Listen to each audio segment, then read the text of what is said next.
Starkville Board of Aldermen will now come to order. Please rise for the Pledge of Allegiance, be followed by a short moment of silence.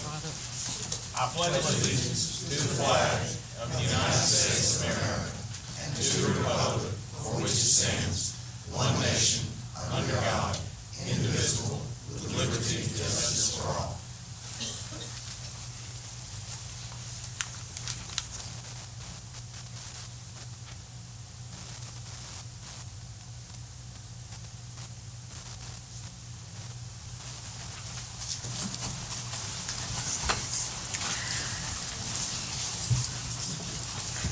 First order of business is the approval of the official agenda.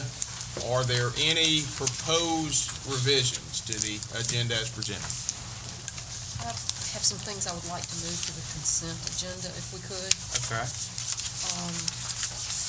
Under 6A, well, that's a public appearance, but we would like to move that burn permit to The 10A. 10A. 10A, the burn permit.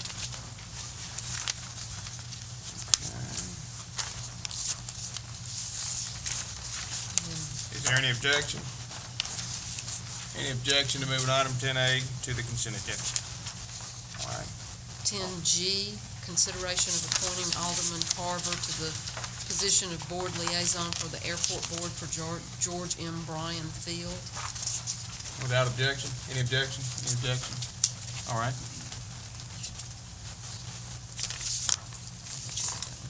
Um, 11B2, consideration to designate Ben Griffith as the city's ADA coordinator as required by Section 28 CFR Part 35, known as the Americans with Disabilities Act of 1990, concurrent with duties and responsibilities as city planner and building official.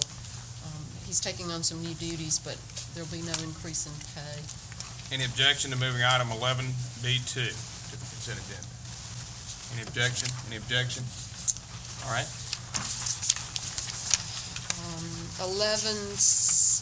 11J1, request ratification of emergency change order number 1 in the construction agreement with Stidham Construction for pipe replacement, not to exceed amount of $3,700. Any objection to moving item 11J1 to the consent agenda? Any objection? Any objection? All right.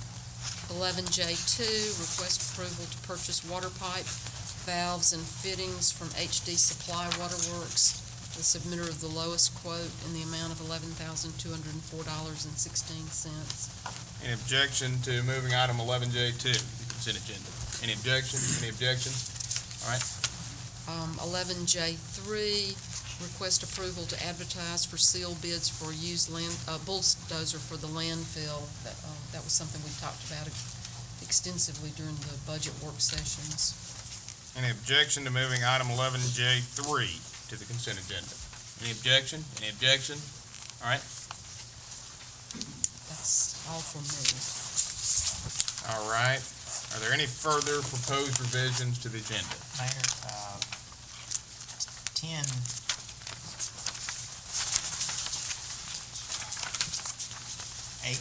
consideration of the request and letter of interest from Nick to be appointed to the Solid Waste and Recycling Committee.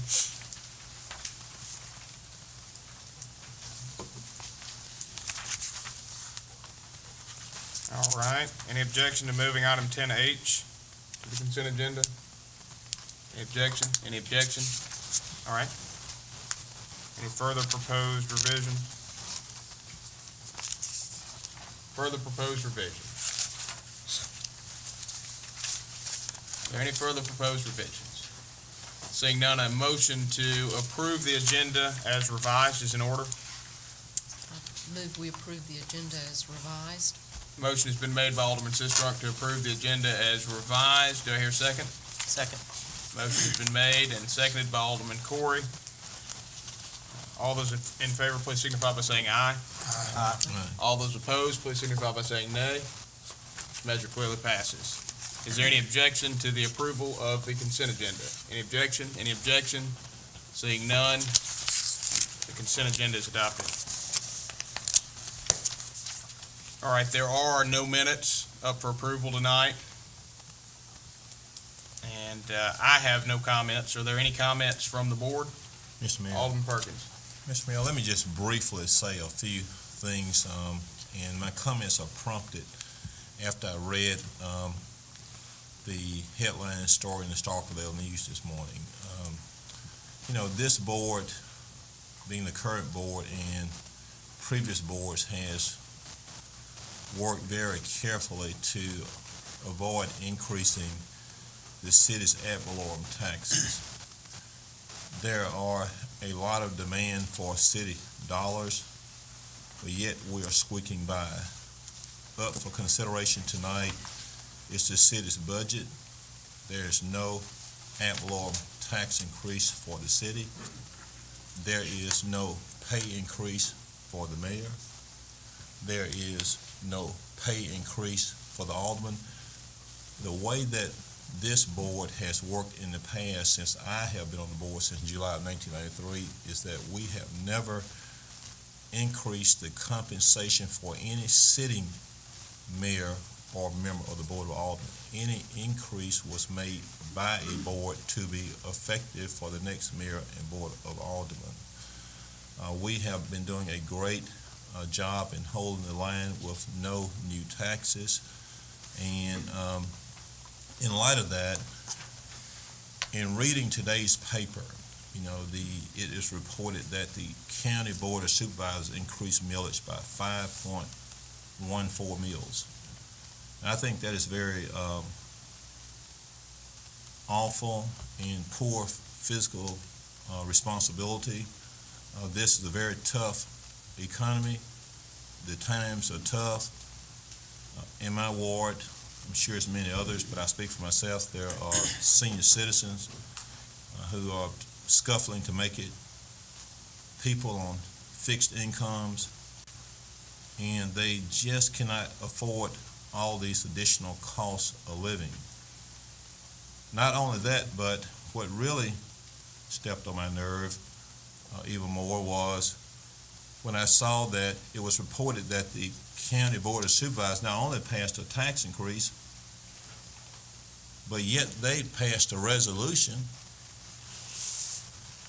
increasing their salary, as I understand it, which will go into effect October 1, for $4,300 a year. Now, that says a lot to you. Now, why in the world would elected officials increase their salaries $4,300 a year? Now, they get a vehicle to ride in. They use the taxpayers' gas. They meet in the morning time when all the citizens work. And we work all these long hours. We get $12,000 a year. And of course, I'm not advocating, and I'm not aware of any other member of this board advocating a pay increase. But that is just really ludicrous. And I don't mind going on the record to call them out on this, because I think it's a shame. A $4,300 increase. The way the law is set up for salaries of supervisors, it states that the salaries of the supervisors shall not be increased unless they take action spread upon their minutes to receive the increase in pay. So I just wanted to say that not only as an elected official, but as a citizen, a taxpayer, a resident of Supervisor District 3, I think it's awful. We need to have more fiscal responsibility in the city. We need to have more fiscal responsibility in this county. Our department heads holding the line. We have had countless hours. We have had countless hours spending how we're going to operate within the dollars that we have. We only have 19.55 mills in our budget. So I just wanted to make those things known. I've had some constituents who have called me and expressed their dismay. Somebody got to say something. I don't mind saying it. I pay taxes. I'll tell my supervisor or any other supervisor to his face, that is too much. $4,300? That's too much. They need to rescind that. That's ridiculous. Mr. Mayor, I'm done. I didn't have that prepared before this morning, but that came up after I read the paper. Thank you, sir. Further comments by members of the board? Are there any further comments by members of the board? Further comments? Seeing none, moving to public appearances.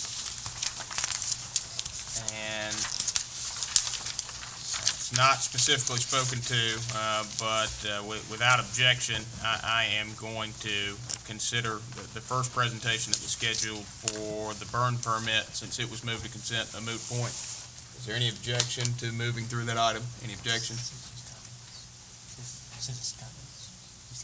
Oh, I'm sorry. Thank y'all. I stand corrected. We'll move into citizen comments. Any citizen wishing to make a comment will be recognized for a maximum of 3 minutes. Please come forward and state your name.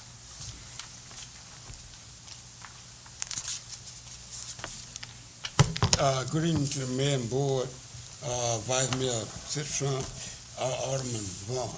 Thank you, Alvin. Last, I'm a Baptist, have Baptist premise.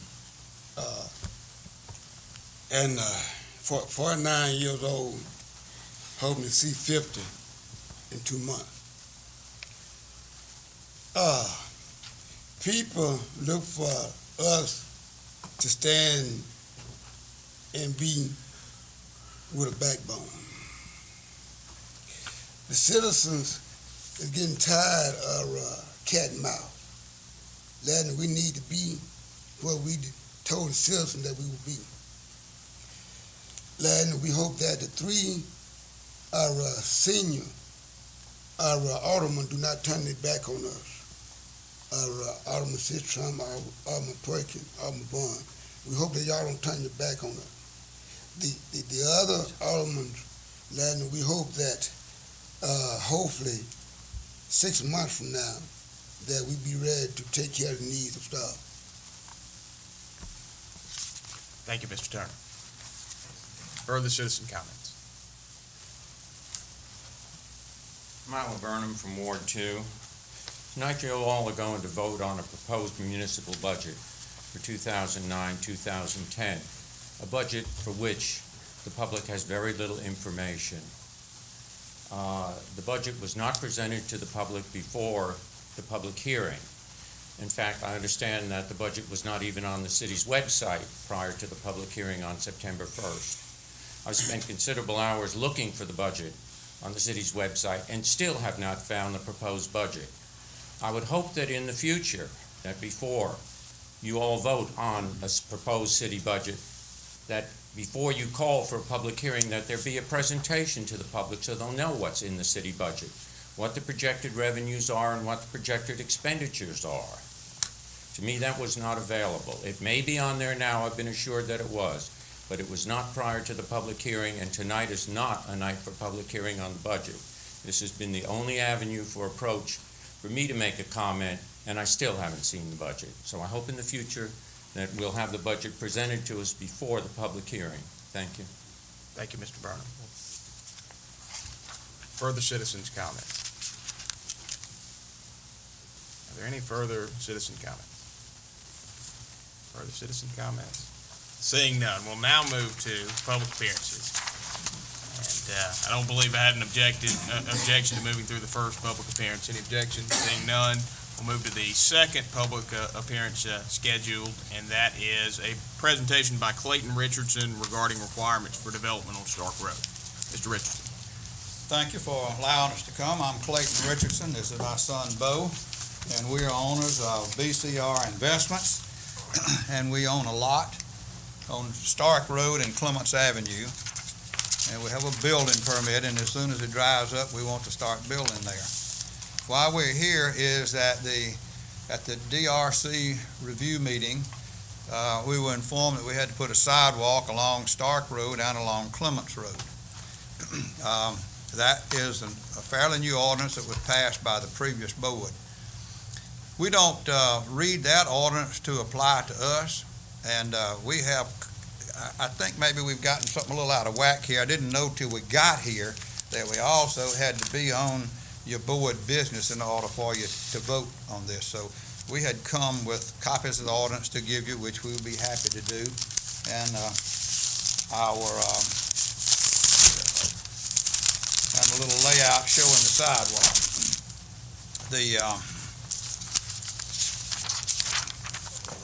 If you'd like, you can pass it to the city clerk and she can distribute them. We don't read that ordinance to apply to our lot. We believe that the ordinance was meant for developing neighborhoods. There's a section in their purpose, and there are 4 purposes. The first one says that is to promote safety for pedestrians by having sidewalks. The second one says we install these sidewalks according to ADA specifications and guidelines. The third one says of developing neighborhoods. And the fourth one says newly constructed developments. Our lot is a corner lot. To the north is Clements Avenue. To the east is Stark Road. To the south is Stark Road Center. And to the west is residential, and these are homes that are all owned Clements Avenue, and they're facing Clements Avenue. There are no sidewalks on Clements Avenue, and there's 61 houses, so it's a already developed neighborhood. There are no sidewalks anywhere on Stark Road. In fact, we can't find a single sidewalk on a city street within a mile of our lot. We think that this sidewalk, if required, will not connect to any other sidewalk because they are non-existing, and since these are developed neighborhoods, the possibility of being sidewalks there is probably very nil. We can't see anybody ever using our sidewalk. So we came here tonight to ask you that we not be required to construct this sidewalk. I did not know prior to coming here that we also needed to be on your board business, so we don't know exactly what to do. You have to advise us here. You know what we would like to have. I guess to answer that question, the only way that a matter can be proposed and adopted by the board is for a member of the board to actually make the proposal. Okay. So the channel, if that's something you'd like to advocate through, would be to advocate to a board member to get it on and propose it. Would that be tonight if we got anybody to do it, or would we have to be next meeting? Well, if you're proposing an ordinance change, our ordinance amendment and ratification policy requires 2 public hearings before. It's not an ordinance change. We don't think we're under it anyway by the wording of it, but we were told at the review board that we needed to put the sidewalks in. So I guess it would have to be your interpretation of it. Our interpretation is that we're not to be included in it. Are there any questions for Mr. Richardson? Alderman Carter. What would be the process? Would that be at least 2? He's not wanting an ordinance change. From my understanding, I think he's more or less wanting a waiver from this one development not to have sidewalks in front of it. What would be the proper process? Can we get him on tonight's board business? Or is it too late now that we've done it? Certainly, you can propose something. I guess as a general practice, I would encourage the board to stick to the agenda. You are not completely bound. As a board member, you have the ability to make a motion outside of the agenda. I think something like this, it would be helpful to have the city attorney to explain what the condition as it is and what any potential change might impact. Ben, isn't this a matter that the Board of Adjustments and Appeals can deal with, or has it already dealt with this issue of sidewalks? It's not a dimensional variance. The Board of Adjustment Appeals deals with dimensional variances and administrative appeals, which are generally decisions by building inspectors and the building. Okay. So the only way this matter can be handled is for the Board of Aldermen to decide to allow basically exempt this project from the sidewalk ordinance. Is that correct? That's how it appears, yes. Okay. And I guess my question would be, is it your opinion that this project falls within the scope of our current sidewalk ordinance? Well, because this is the first I've heard of it, I don't know. I mean, I'd have to look at it and see how it impacts, see what the actual language is and how it impacts this. And what I would suggest as a course of action is allow the city attorney to take a look at it and provide a report back to the board at the next meeting. Alderman Parker. Is this affecting, I mean, you have a building permit now, Yeah, so, I mean, the sidewalks would be put in at the end. we got time. We can do it the next meeting. We had scheduled to come here over another issue, and that got solved, and so we knew we were gonna do this, so we said, let's just go ahead and do it. And not knowing your procedures, we did not do right. So, my final words are that we think it's for developing neighborhoods is what you intended for it to be. This is a neighborhood that's developed. If we build this sidewalk, nobody will ever use it. It won't connect to anything. There are no sidewalks on Stark Road, and there are none on Clements Avenue. And we just think this is an ordinance that just, one of those things that couldn't be written for every situation, and this is one that probably doesn't fit. And in cases like this, I think you're correct in that if you were to put a sidewalk in, and let's say the off chance that something did develop around you 5-10 years from now, by that time your sidewalk's gonna be gone. I mean, it's Well, not gonna be the used. sidewalk ought to last, but we are bordered on two sides by a street. On the other side by Stark Road Center, which is a commercial development, and on the other side, the rear of it, you have residential. And none of those, there are just no sidewalks over there. None in Green Oaks, there's none in Upper Crossing anywhere. The only sidewalks that are down there are in those multi-building complexes down there, and they have a sidewalk bumper curb combination, but no sidewalks on city streets. So we just think that this was not intended for this particular thing, and if we spend the money to do it, nobody will ever use it. It's just a sidewalk to nowhere. So I think it is, something that we would ask y'all to address, and do we have to ask somebody to put it on the business meeting next time, or how do we, I know we should have known this beforehand, but I wasn't told and I didn't understand. As a matter of course, sometimes it can be fluid, but the way something has to start and reach a conclusion is a board member's got to make a motion for action and then initiate a vote. A member of the general public can't start that process. Got a general comment, just to speak to the generalness of the sidewalk ordinance.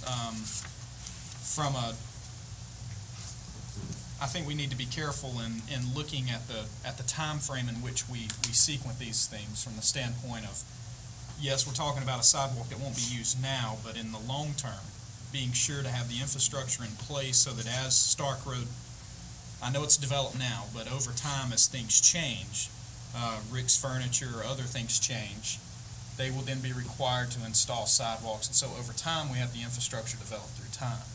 And I think that's one of the general, from the way I read this ordinance, from the proactive standpoint, the exclusion of retroactively constructing sidewalks on existing property was excluded from this, with the understanding that from a proactive standpoint, as things changed, were remodeled, renovated, that those pieces of the puzzle would fit in place. So I think that's a very general and specific line that we have to look at there and what those considerations are. Further questions or comments from the board? Mr. Mayor, Alderman Carver. I just say I kind of disagree with you but Alderman Dumas, but from a planning standpoint, you're right, we do need to definitely consider sidewalks and pedestrian-friendly routes of travel. However, with Stark Road on that side, I think there's just but a few blocks left. Everything all the way up and down that road, if you want to get into aesthetic beauty and things like that, I think it'd be worse to have just one strip of sidewalk, just one on all of Stark Road. I guess back to my question is, does he need to contact the chief administrative officer to get this on the next board, and by that time we'll have the city attorney's opinion? Would that be the proper?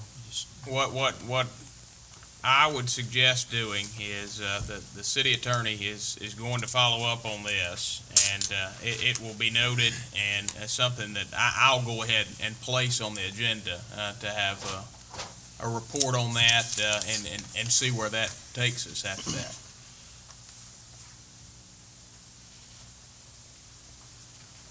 Further comments, questions? Any further comments, questions for Mr. Richardson? Thank you, Mr. Thank you very much. Yeah, that'd be good.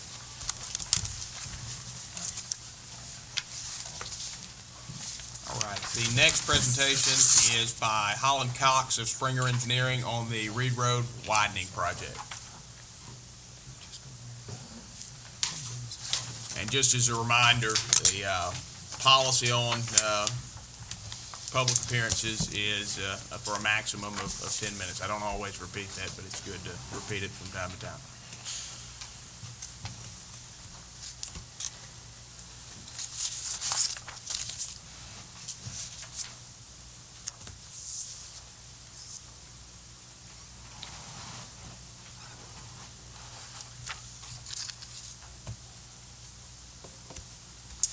I will go forward. Just space bar. Back up if I have to. No, the back. Okay.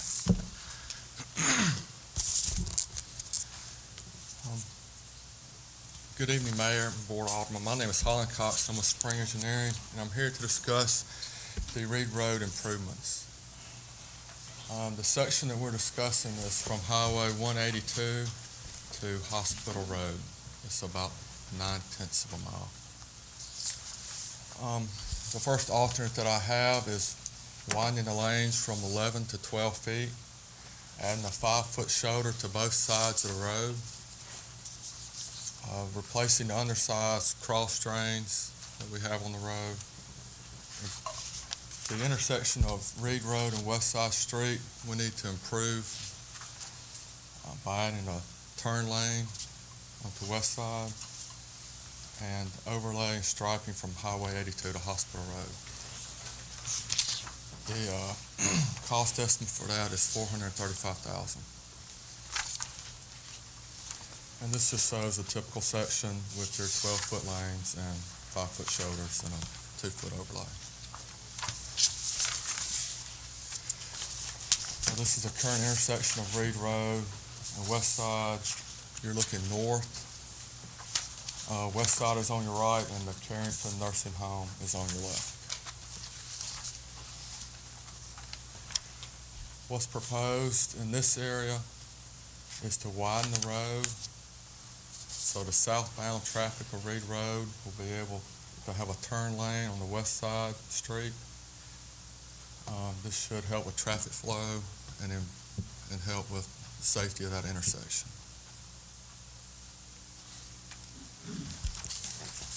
For alternate 2, again, this increasing the lane width from 11 to 12 feet, adding a 5-foot shoulder only to the west side of the road.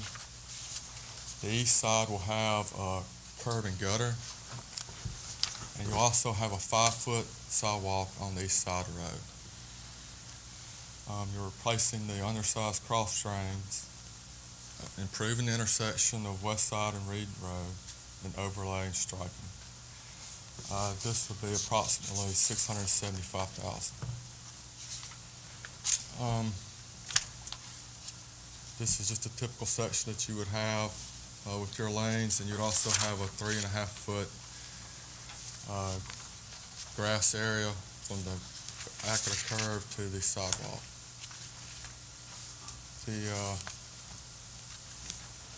The one area that you would have to acquire some right-of-way would be at the intersection of West Side and Reed Road on the west side by the Carrington. Because when you widen that road, you're going to the west. The rest of the right-of-way that we have is, well, the right-of-way that you have changes right there at West Side, so that's part of the reason why you need to acquire some right-of-way. It goes from 80 feet down to 50 feet. For the, I guess, the rest of the project going north from West Side, Edward Kemp feels like we can accomplish the construction using construction easements and not having to acquire the right of way. This concludes the presentation. Do you have any comments? Are there any questions or comments for Mr. Cox? What was the cost of your second scenario one more time? $675,000. Now, to clarify, we'll get into discussion about this in the overall scheme a little bit later, but you'll recall the bulk of that Reed Road widening project was funded through year one of the capital improvement plan. So conceptually, I guess it's kind of difficult because it hasn't actually been done yet, but think of that money as spent and something not to be concerned with going forward. Alderman Dumas. Is it intended for the sidewalk in scenario 2 to go up the east side of Reed? Yes. The changing the lanes from 11 to 12 feet, is that intended, is that to more easily accommodate the ambulance services that are coming through there, or? And I'm thinking about it from a speed standpoint. With the pedestrian traffic that's there, is there a way that we can control lane width to help mitigate speed in some way? Well, I think the original purpose was to widen it to help with the emergency vehicles on the road, and that's what the shoulder will also help with. Right. Certainly your lane speed does, your lane width does help with your speed. Right. Because right now it seems to go from edge of road to edge of road, so you've got a smaller, you've only got, if there's 12-foot drive pads, you've only got 24 feet before you get off into the gravel and the edge of the road. If there was a constructed collar there that could then absorb some of the, so that it could further reduce the lane width so that we could control speed, because every time I go down to Reed, there's people walking, it's a pedestrian type activity, and so I wonder if that's a way that we can further enhance the safety of the area with our drive speeds. I have no more questions.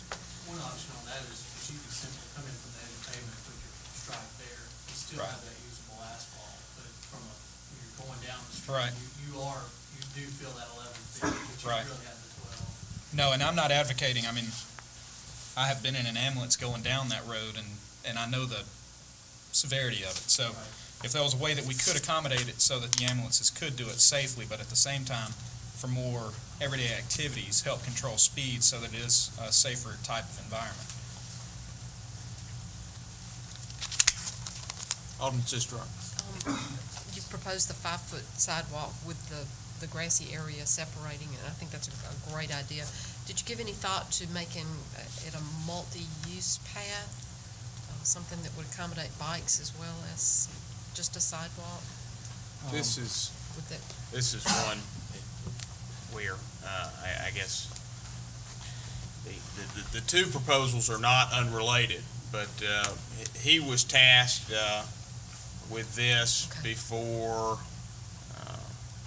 I had the thought in conversation with the city engineer that we might do well while doing this project to consider a multi-use path. So that's why I guess this matter kind of appears in different forms on the agenda. But I guess really it's pretty easy to have a discussion on any of the possibilities, because theoretically the options would be no sidewalk, a 5-foot pedestrian sidewalk, or an 8-foot multi-use path. And I think that was my question, was what would be required to make it a multi-use path? It's in the neighborhood of around $80,000 to $90,000 additional. Part of the reason why that increase is so high is because right now the edge of the sidewalk is basically the right of way. So we're hoping to do all the dirt work and the filling with construction easements, but we would actually, just because that right of way is so tight right through there.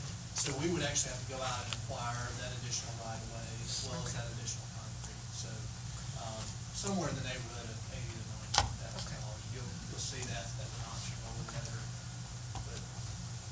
that's what drives that change, the right-of-way plus construction costs. Questions, comments? Any further questions or comments from Mr. Cox? Seeing none. Thank you, Mr. Cox. All right, the next public appearance is a presentation by Jennifer Glaze on the annual 2% budget for the Visitors and Convention Council.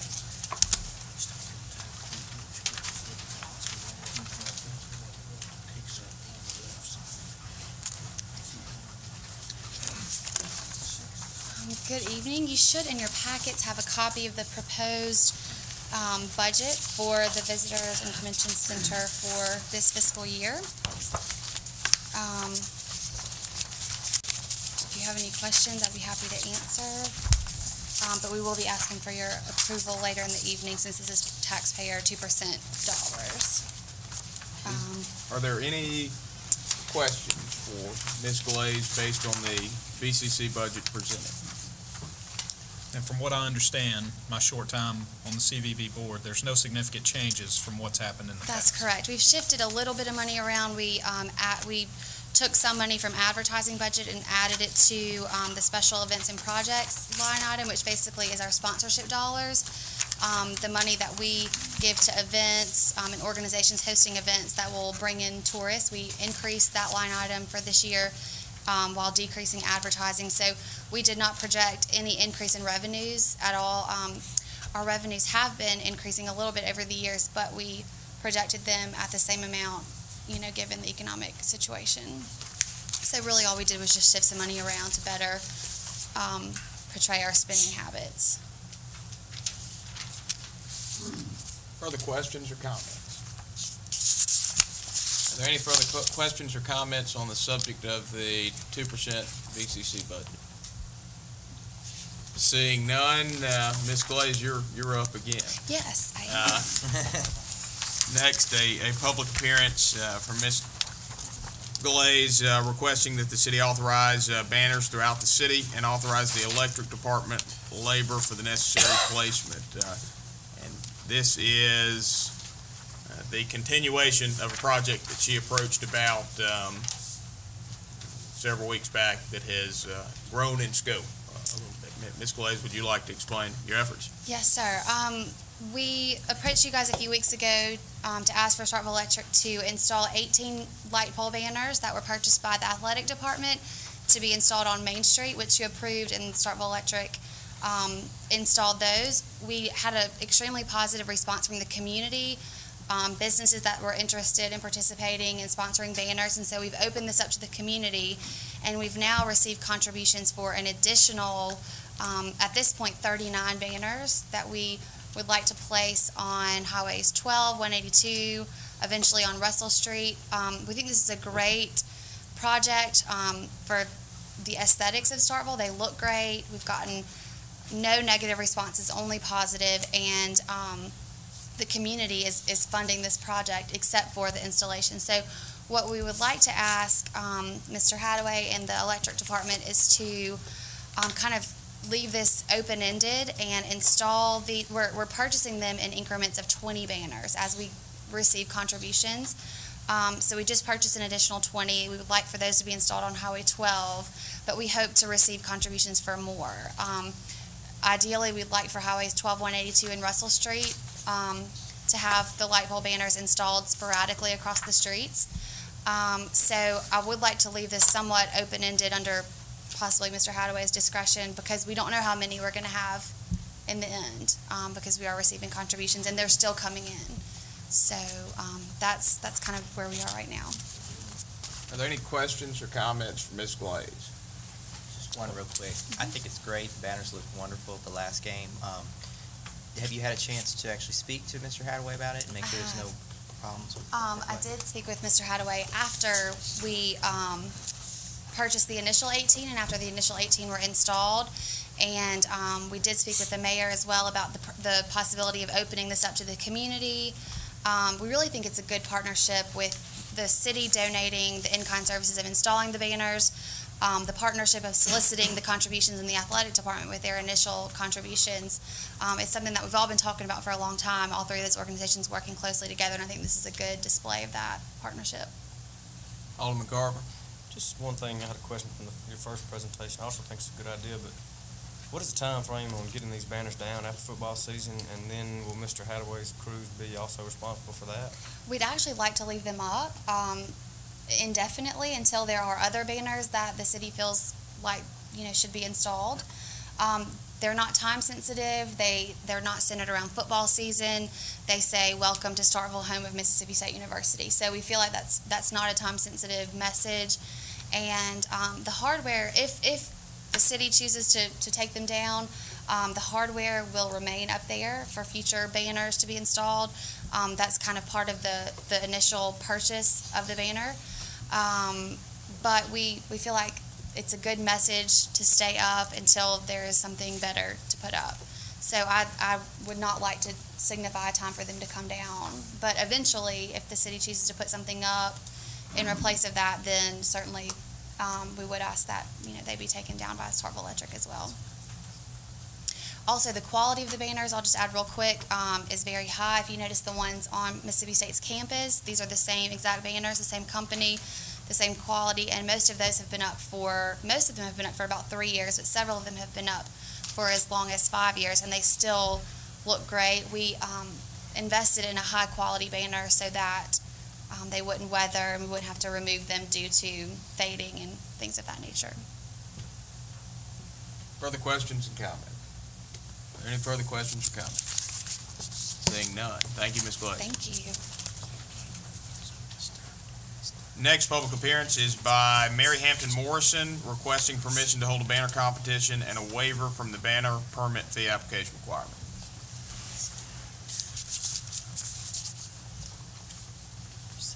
Hey, my name is Mary Hampton Morrison, and I'm Director of Student Activities this year for Mississippi State Student Association.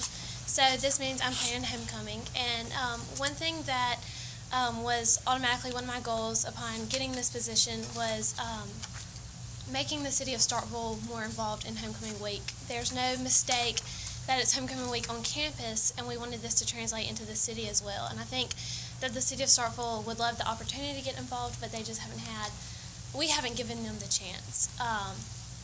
And so what we came up with was a Paint the Town Maroon banner competition.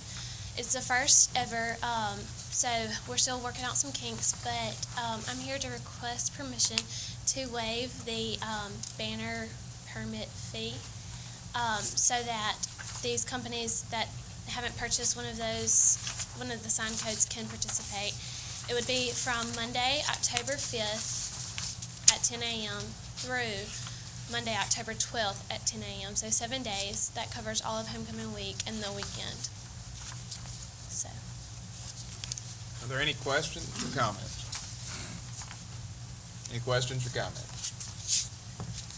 Seeing none? I've got a few. Alderman Davis. These banners are donated by the Coke Company. Yes, sir. If a business was interested, could they use something other than the Coke banner? No, sir.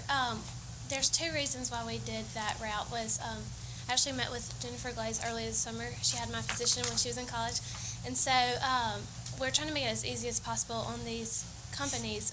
I thought about making them dimensions, and the company go cut out this dimension, but just to make it easier, it's one uniform size. And also, we requested that they don't send them off to be printed, because then it would just be a competition between which company has the most money and can send it to the best place to get the best graphic on it.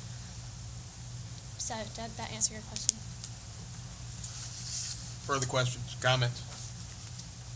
Any further questions or comments? Are there any further questions or comments? Alderman Sistro. How will these banners be displayed? Are they mounted on stakes? Are they hung? Yes, ma'am. It's the vinyl Coke banners that have the metal rings in the two corners, and they'll just tie them outside of their business. But can we control that they don't put a fence post out by the road and just like sloppily sling it up or something? Yes, sir. Is there some standard by which they can hang these things? I believe we have certain regulations on the books as far as the placement of banners and signs. I think all you're requesting is a permit fee right? There a waiver from that. Otherwise, our existing rules about the placement of banners would still be in place. Still be in place. So what would that be? We'd have to pull it up for you, but we have. Okay. You could give it to the Yeah. businesses with the banner. Okay. I'll get a copy of it to you if you like. Okay. I'll just email it to this address you provided. Yes, sir. Yes, sir. Further questions or comments? Any further questions or comments? Any further questions or comments? Seeing none, thank you, Ms. Morrison. Thank you. All right. Next public presentation is from Shaq Taylor, requesting approval for the Black Hills Festival.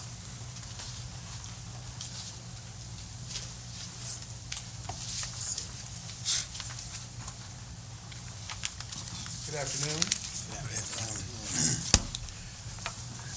To the board, we're requesting, well, first of all, we're set to have the Black Hills Festival October 3rd at Gerald King Park, West Side Drive. We have not had this festival in about 8 years, so it's the rebirth of this festival. It has always been a huge attraction for the residents, and this is part of our cultural arts program with Brickfire Project. It's not a huge moneymaker at all. It's just something really for the community from Brickfire Project. What we're requesting, we had a roundtable meeting with the fire department, with the police department, sanitation, public services, and the electric department about some things that are necessary due to the facilities of Westside Park. And there's some fees involved, and we're asking for a waiver of the fees. If you look at the two options, there's option 1 and option 2, which is roughly about a $5,000 difference. And that's mainly because of the location of the stage and also the electrical supply. If you have a map in front of you, I don't know if you do or not, about the location, we currently wanted it to be placed on the football field area near the track. And that pretty much ran up some of the fees. In years past, we've placed it near the softball field where there are some electrical outlets there that we can use for sound stuff or sound stage and things of that nature. That's pretty much the bulk of it. I'll be happy to entertain any questions you may have. Any questions for Mr. Taylor? Questions or comments? And there's also one other thing we also want to note. With the items provided, there's some in-kind services that we're requesting to be waived, and also a cash donation from the city as well.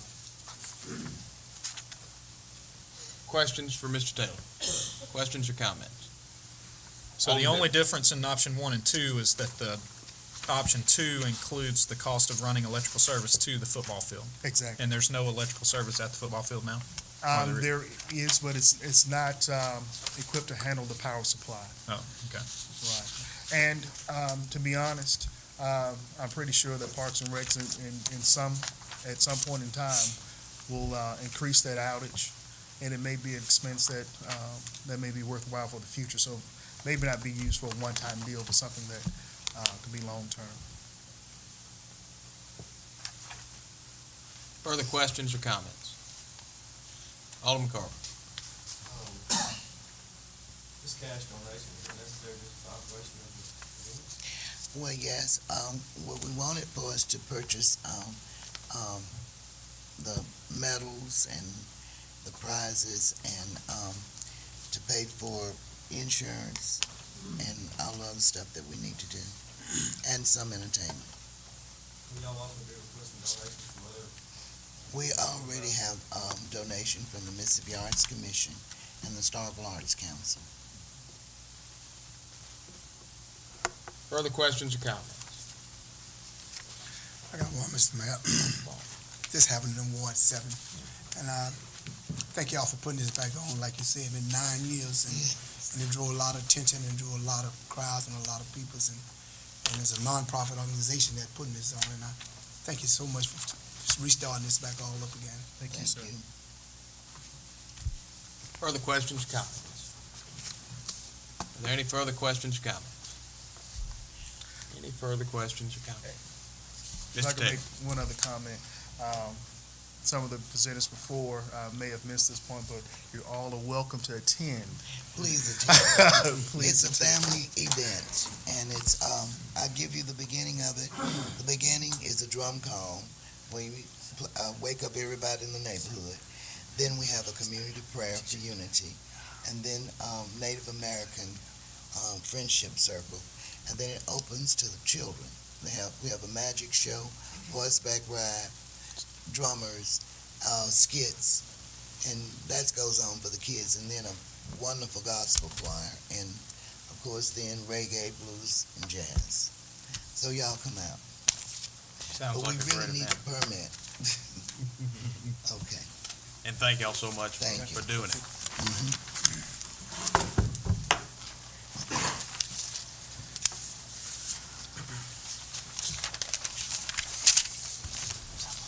All right, we'll now move to mayor's business, and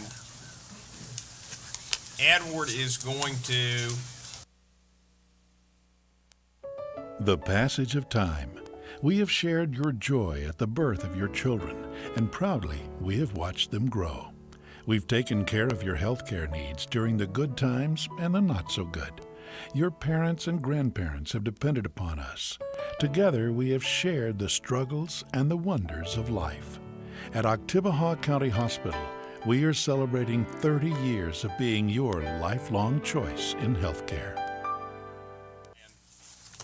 That the proposed revision is a 10-year capital improvement plan. We talked a good bit about this in recent months, and before proceeding on the discussion of whether to issue the remaining $3 million in bonds that was authorized by the previous board, I wanted to make sure that we were not putting ourselves in a disastrous position going forward over the next 10 years, based on what projected revenues would be after a greater portion is obligated for the $3 million. Now, what you see is a combination of what you have been seeing, which is projections of annual revenue in the event that $3 million is issued this year. And what Edward is going to describe in detail is what year one of that plan looks like. And you see, more generally broken down, what each subsequent year after what is actually year two of the capital improvement plan, but year one of this project is complete. Mr. Kent. Thank you, Mayor. Basically, this, Mayor pretty much outlined what we're going to talk about, but basically it's broken into two parts. One is, if you do a bond issue, you're going to get an initial hit for your first year. This when you'll have the most funds coming in. What will that year look like? And then what will the next 9 years look like while you're trying to pay off these bonds? So that's essentially what we'll be looking at first with what 2010 will look like. These are the revenues that we'll have to work with. If you choose to use a $3 million, and let me note too that this is kind of I would consider the mayor's proposal, and he has asked me to prepare this. So a lot of let me interject. Yeah. I should have done I guess a little more background there. I guess basically what this is derived from is discussions that the city engineer, the chief administrative officer, and I have been having over the past month about first the feasibility of the $3 million bond, and then different possibilities. There are certainly many different ways to allocate the funds in the event that the board chooses to go with a $3 million bond. What this is a representation of is there had to be a starting point for discussion, and this is what I think the best way to use those funds next year in the event that a $3 million bond is issued. So with that, we would have that $3 million in bonds. As part of the budget in front of you, there's a $50,000 line item in there for ADA improvements, which you'll see later on. and that brings our 2010 capital improvement budget to $3,050,000. There's also $450,000 in your budget for street improvements, and Ms. Sproul has indicated to me that those funds should be reserved or need to be reserved to pay to start the payback in year 2, which would be 2011. She can kind of get more into the financials of it, but all I was told is don't use it or don't plan on using it. So I said, okay. You all have seen this before. This is our 4-year capital improvement plan that was approved by the last board. And as the mayor indicated, it was under the assumption that we would do $3 million for the next 4 years for a total of $12 million. We've come to find out that that's probably not that practical or feasible at this time. And so it's going to require a little bit of modification. That's why we're wanting to talk about it. Specifically in year 2, which is 2010. On the top, you can see what was originally, or what is approved right now in the plan. And the majority of these projects got carried down. All of these projects in the top got carried down. Some of the costs changed, and in the bottom you can see what we're proposing in 2010. I know this is hard to read, and it is in your packet on the back of the first sheet. But essentially, you'll see a few things that are new to the proposal. One is sidewalk construction improvement at $20,000, and I'm going to talk a little bit more about each of these. So, but feel free at any time to stop me and ask questions. ADA curb cuts, that's the $50,000 line that we have in general fund. Storm drainage maintenance at $35,000. Hospital Road, to rebuild the roadway and to soil cement the base, is on there, as well as Hospital Road pedestrian improvements at $120,000. Pat Station Road is the same as up here. That got carried down. That was required. We have, I think, $850,000 this year, and we needed $242,500 in year 2 to take the total project cost. Reed Road widening. Here is the option that was presented tonight for the additional $275,000 for the sidewalk. And in addition to that is the Reed Road multi-use path, which would increase that width to 8 feet, and an additional $90,000 cost. The drainage projects, that is one area that got reduced pretty significantly from where we are right now, from 850 down to approximately 150. And that would be the drainage that we would do. And how that happened is we had all these projects, and then the remainder we put as much as we could, whatever was left in the drainage. So that's why it's kind of an odd number. As far as roadway maintenance, street overlays, about $1.34 million will be able to complete the remainder of the priority 2 streets that we have not completed to date, or will complete as part of the stimulus projects, as well as about half of the priority 3 roadways. That total is somewhere around 10 miles, so we'll talk a little bit more about that. And then Lynn Lane, that project obviously has changed a lot in the last 6 months. What the proposal here is to get it what we call shovel ready, get it ready to resubmit for another grant application, finish the design, the environmental. That'll be about $100,000. And then at the bottom is the Louisville Street widening project. We'll be doing that primarily with STIP funds, but we will need a local obligation match to go along with that for about $175,000. So let's look, and briefly, I'll try to go through these pretty fast. Yes. Yeah. Yeah, sure. If we decide to do the road, when you mentioned 8 foot wide, or 5 foot wide, just the sidewalk. Right. That $9,000 being allocated to open. I'll, that is totally up for discussion. I mean, I don't really have an agenda. I just, if that money's available, you can obviously plug it in anywhere you want to, more drainage, more overlays, different project, whatever, however you want to do it. Most of my constituents won't be walking down Reed Road, but most of them have been very vocal about the streets. Street problem. And, just possible funding. The Lynn Lane multi project shovel ready, $100,000 we're getting for money. We're basically completing the design along the original scope, which was from Blackjack Road to McKee Park. We're doing all the environmental requirements, which is we had to do a cultural resource study. We had to do a couple other state and federally mandated environmental studies. And it also, once we complete the final design, we will know how much right-of-way is going to be required to acquire. And at that time, we can start preparing all those documents. And that's where we would stop. We wouldn't go out and start acquiring right-of-way. If you chose to do that, we wouldn't go out and start acquiring right-of-way until we knew we had the grant again. So that seemed to me a logical place to stop.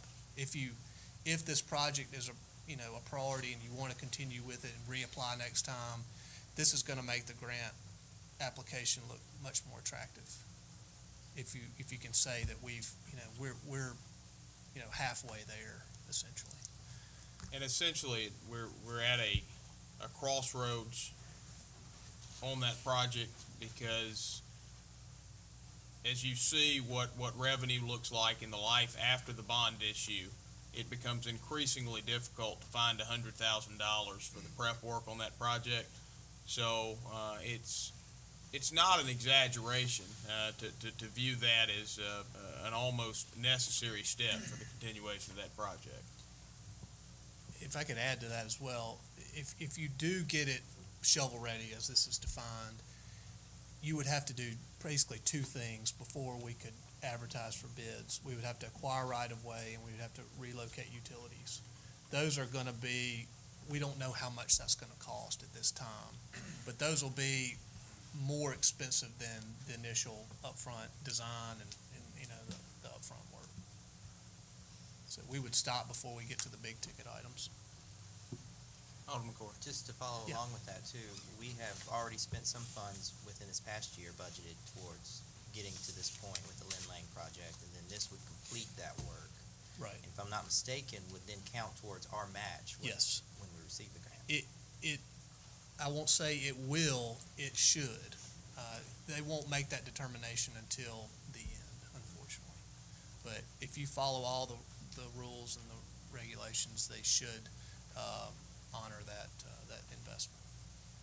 And it's a considerable step increasing the odds of funding from the standpoint of having a project that's shovel-ready. Right. To put it in practical terms, if you want to see that project potentially come into fruition, I believe that's a necessary step. Backing up even further, the board makes us decide if that's going to be one of our priorities. That's exactly right. I think that is the essence of the decision.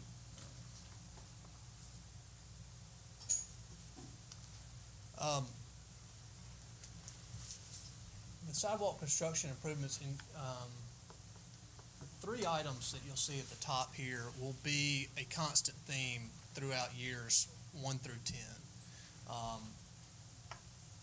The mayor and I have talked about this is something that would be kind of a yearly allocation. And of course, this is all up for discussion, but as you know, the sidewalk committee is preparing a overall comprehensive sidewalk plan, master plan, and where they're going to identify certain areas where and prioritize those needs based on location and usability of the sidewalk and that type thing, and have a prioritized list. Say, if you had this much money, this would be our recommendation. Of course, that recommendation would have to be approved by the board, but these would be the funds that would further that plan. Would that only be for repair of current sidewalks? It would be both for repair and new. But it would be both, to answer your question. Which is $20,000 more than we currently operate. Right. With. This is one of those numbers you can be as much or as little as you want. You know, of course, everybody knows the state that our sidewalks are in. ADA, $50,000 allocated this year. There was $50,000. There was not 50 last year, but there was 50 if I remember the last few years leading up to last year. Essentially, this is going to further the accessibility of basically curb cuts and ramps at intersections. The Commission on Disability also has a plan that they are really mainly focused on downtown first and moving out, trying to make the downtown area more accessible. Looks at not only sidewalks but also parking and things of that nature. So this $50,000 would go toward that. Storm drainage maintenance. This is something that, in my opinion, is really badly needed. We don't have a mechanism right now in our street department budget to pay for storm drains that are falling apart or crumbling, or inlets that have been damaged. They are more expensive than we have the funds for, and we have a lot of infrastructure around town that is crumbling. We have pipes that are collapsing, and I think it's prudent to have something in there that we can accommodate some of these emergencies that popped up. In the last 6 months, we've had 3 storm drainage lines that have collapsed. One is right up here on Montgomery when we were redoing the water line. So my recommendation is $35,000 at a minimum. This is another one that could really go up.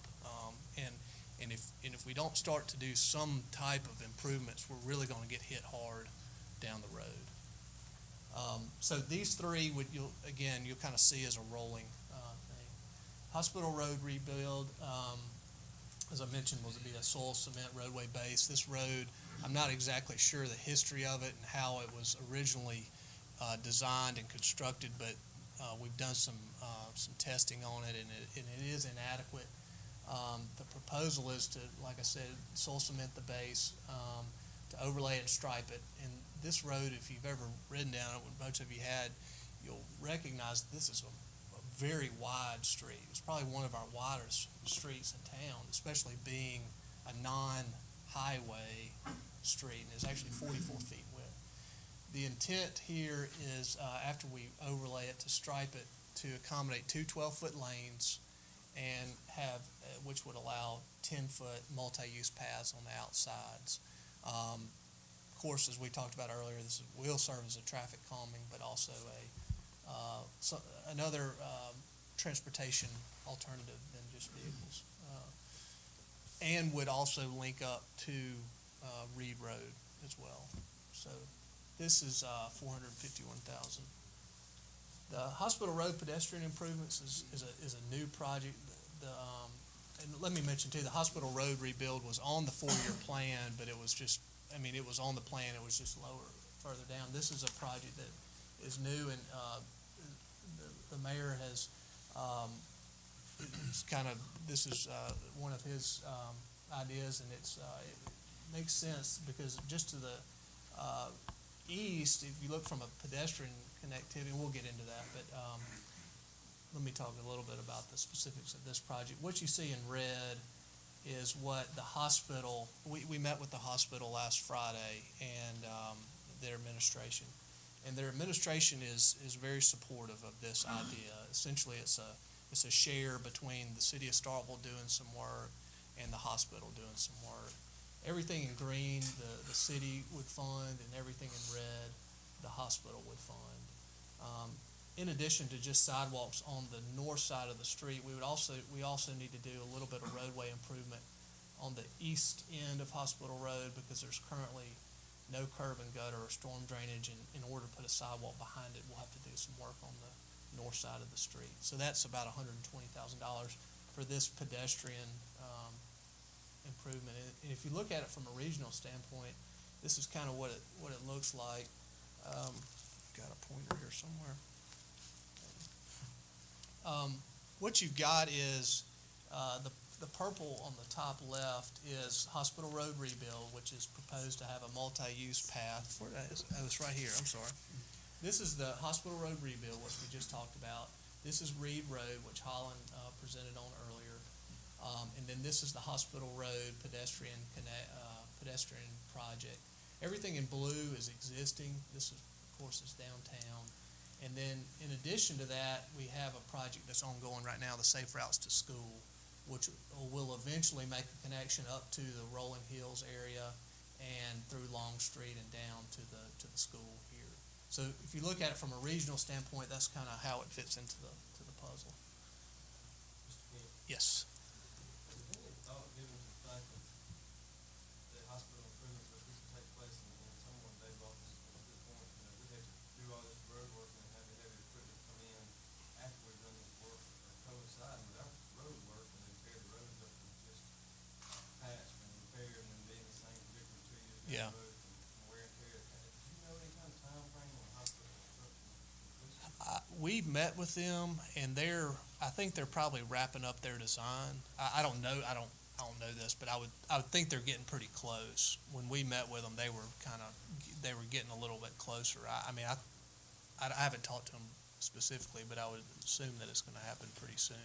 I understand the phase 2 construction for the actual major renovations that we're talking about, fixing it. It's okay, just look at it, just try to get some kind of plan with the county is to come in and we can do it. I guess you have to. Are you talking about the roadway or the pedestrian, or both? Either or. Do the pedestrian work and then somebody come through there with a heavy truck and just tear it up. Right. And that's talking about time frame. We haven't specifically looked at time frame as far as how it affects this project. Obviously, if the board chooses to do this, it's proposed to do it in next year, the next construction season, which would be next spring to next fall. That's a big project for the hospital, so I would think that that's going to be a 2-year construction project for them. As far as the sidewalks, I don't think that that's going to be as big of an issue on damage, because they won't be in the where they're going, construction traffic will be going. And ideally, our roads are built to handle construction traffic. They handle garbage trucks. But obviously a lot of it will put some stress on it. Absolutely. Reed Road widening, Holland talked about this. Part of this proposal is to put the sidewalk, in addition to the sidewalks, also add $90,000 to increase that width about 8 feet. That's kind of a picture of what it might look like. 8 feet is not ideal for a bike and pedestrian, but it's definitely large enough for a shared use path. A 5-foot bike sidewalk is not going to accommodate bicycles very well. So if that's a priority, then you would want to emphasize that. Pat Station Roadway, we talked about this. We're in the design on that. We'll probably be coming before the board in the next 1 or 2 meetings to present on that. And 242 is needed to complete the project. As I talked about earlier, this is the drainage program, and with $150,000, we're only going to be able to do about 15% of that.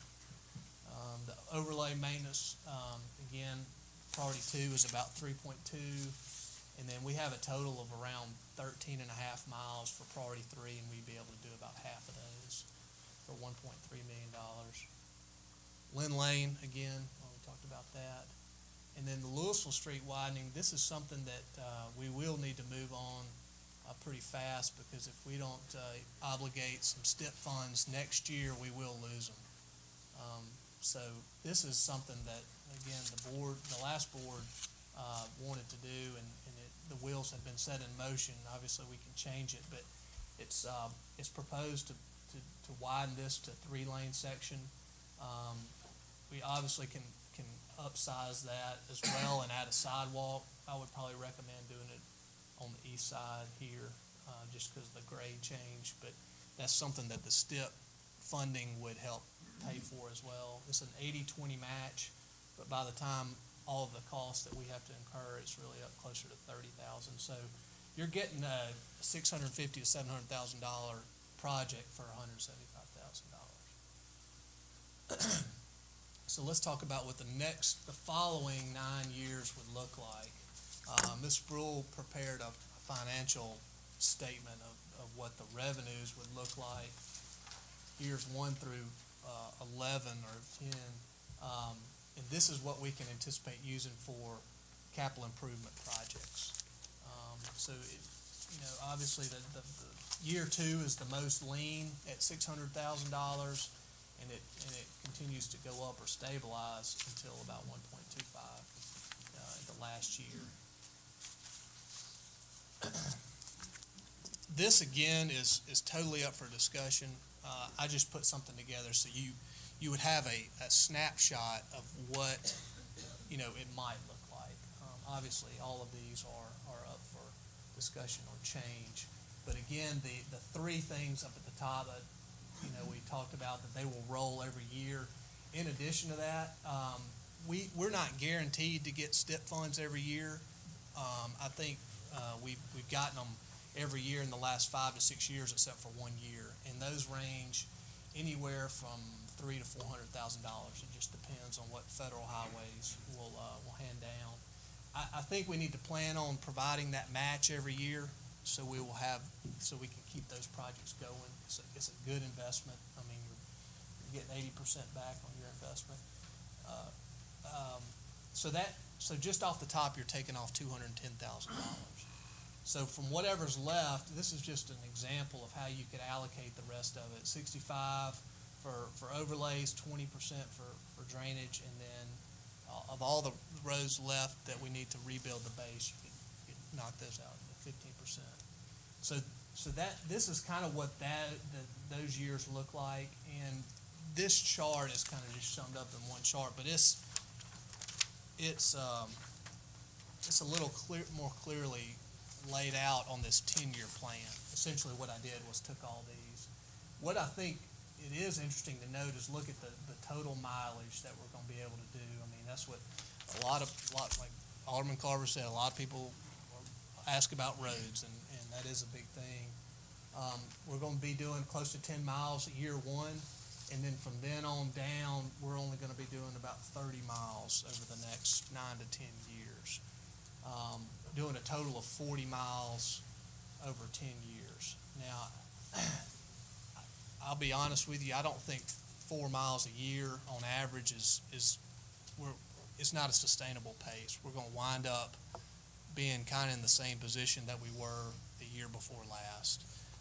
And I know that this is a revenue problem. It's not anything on this proposal or on the bonding. It's just the fact of the matter, there's not enough money for capital improvement. So I just wanted you to know that we need to be averaging somewhere in the 7 to 8 miles per year. In my opinion, is where we need to be. 40 miles in 10 years take us 30 years to do 120 miles. Don't we have 120 right, miles? Right, we have of ballpark roadway? 120 miles. So it takes 30 years to complete. Right. So we'd have a 30-year And cycle. roads don't last 30 years. They need overlaying more frequently than that. Also note at the bottom here, these programmed amounts. This is what we currently have on our drainage plan, as well as our roads that need to be rebuilt. We're getting in the ballpark on the drainage. We're probably about probably a little over half, 2/3 on the roadway rebuild, somewhere in there. Just so you'll know the scale. And then the 10-year plan, as I said, I took those and just broke those down into what an example 10-year plan would look like. And that's what you have before you as well. I think that's it. Did anybody, I know it's a lot of information to digest in a short period of time. Are there any questions? I know there'll be a bunch. I guess let me again, summarize why I think I'll get to why I think that the $3 million issue is in our best interest, but want to discuss why I think the changes in this proposal are the best way to go. All of the notable changes to next year of the capital improvement plan, which will be the most pertinent year because that's the year where there would be a planned bond issue, are, in my opinion, changes that are prioritizing projects that are best during a bond issue year. These are projects that cost too much and would likely sink your road budget any given year you try to take them off. The first being hospital road project. That's nearly a $500,000 project, and if you look at the projections for what you're going to be turning out annually after the $3 million bond issue, essentially in any given year, if you chose to do the hospital road project, it would be all of your or nearly all of your road improvement funds for the year, and that could never be the case. So essentially, if we're going to move ahead on that project, which we've identified as a need, that's one that needs to be done in a bond issue year. Now, the other major change is the emphasis that's placed on non-automotive transportation paths, whether it be multi-use bike and walking or sidewalks. And again, these are the types of projects when you're not talking about maintenance of existing sidewalk, you're not talking about connecting very closely connected areas that you probably don't have the opportunity to do when you're not in a bond issue year. That being said, what interests me about the sidewalk projects that are specifically identified to be included in next year's program is they are large gaps in the city's sidewalk network that by addressing it, you start to get a picture painted of an expanded network that I think carries us where we'd like to go as a city. Personally, I think that the people of Starkville are ready to be a more pedestrian, biker-friendly community. I think it's important for us to get behind that culture change we're already seeing and to help spur it on some more.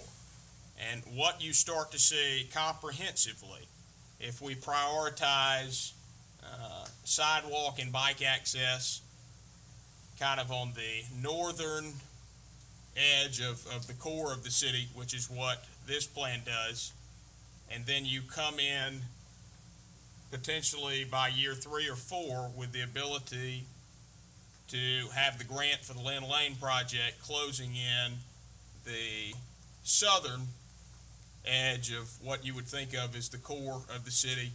All the while, we're dedicating $20,000 a year to meet some of those repair and maintenance and connection needs in areas in the downtown area and outward a little bit where a connection is less costly. Then you start to see the picture of a network of sidewalks that's very biker and pedestrian friendly all the way from the northern edge of the core of the community to the southern edge of the core of the community. And again, I think that paints a marvelous picture for who we would be as a city at that point in time. And outside of a bond issue year, I don't see us realistically having the ability to make those improvements. So that's why I steered Edward in the direction that I did, making this proposal after hearing different options and considering different priorities for the funding. Alderman Davis. I really appreciate the fact that we're looking at a 10-year picture here. I think this is a great effort. I think the detail given in 2010 is really needed and to the point of understanding the realities of who we are, because not only from a sidewalk standpoint, if we look at the accessibility standpoint and the realities of litigation that have happened in this state, just from accessibility reasons. We have some real reasons to be very concerned about the state of our infrastructure. I think the regional map is key from the standpoint of understanding not only the statewide funding that's coming in from the Safe Routes to School perspective and the initiatives that are there, but with the standpoint of Reed Road and the fact that probably some of our most significant our biggest percentage of carless populations are found within Reed Road.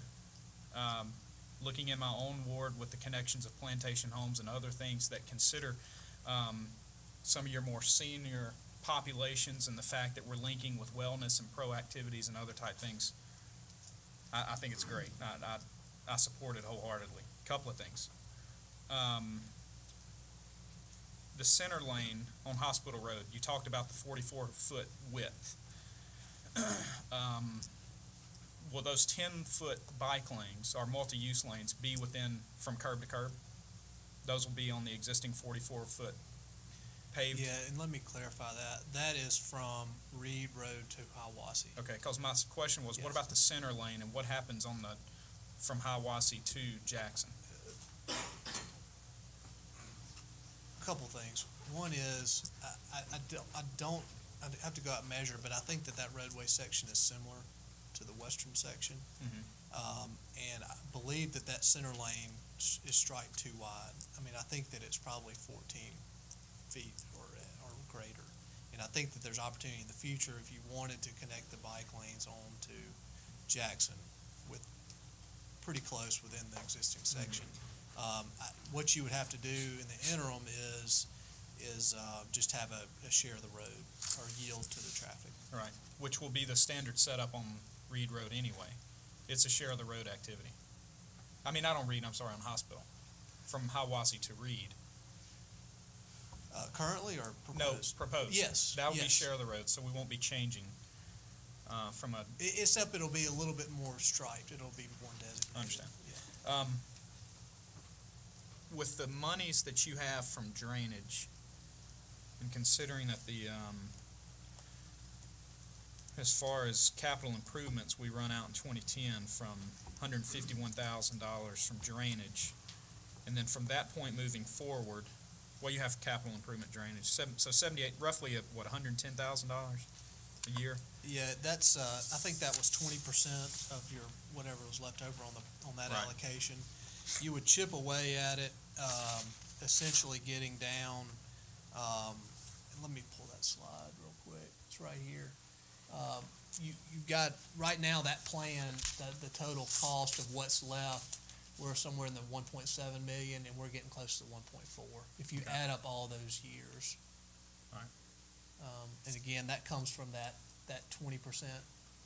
But I'm guessing that probably needs to be taken in the same light of the road improvement standpoint considerable effort and thought has to be given to the fact that we can't take 30 years to maintain our road system, much in the same way we can't take that amount of time to continue the mitigation of our drainage system, right? Right. Okay. Good, thank you. Further questions, comments, Alderman Parker? Yeah, Mayor, I'd like to, I do also agree that we need a 10-year plan, and we need to be looking at things 10 years out. I see a lot of things on here. I do also support, the increase in non-vehicular traffic, and we definitely have some stormwater issues that we have to take up. If we're gonna truly look at a 10-year plan, one of the most traveled roads in this city is South Montgomery. And while I understand that is a huge financial project, and it's nothing that we could put in each line item here, I feel strongly that we need to be doing something to prepare for that. We've got several line items in here where we're preparing for Lynn Lane, where we're budgeting money, where we're gonna get that ready, or we're doing engineering work on something. I feel strongly that we need to somehow create an avenue that we can be deciding what we're gonna do with South Montgomery, because I can promise you, me personally, when I'm taking my kids to school in the morning and I'm a half mile back from that red light, I'm not thinking about sidewalks. I'm thinking about,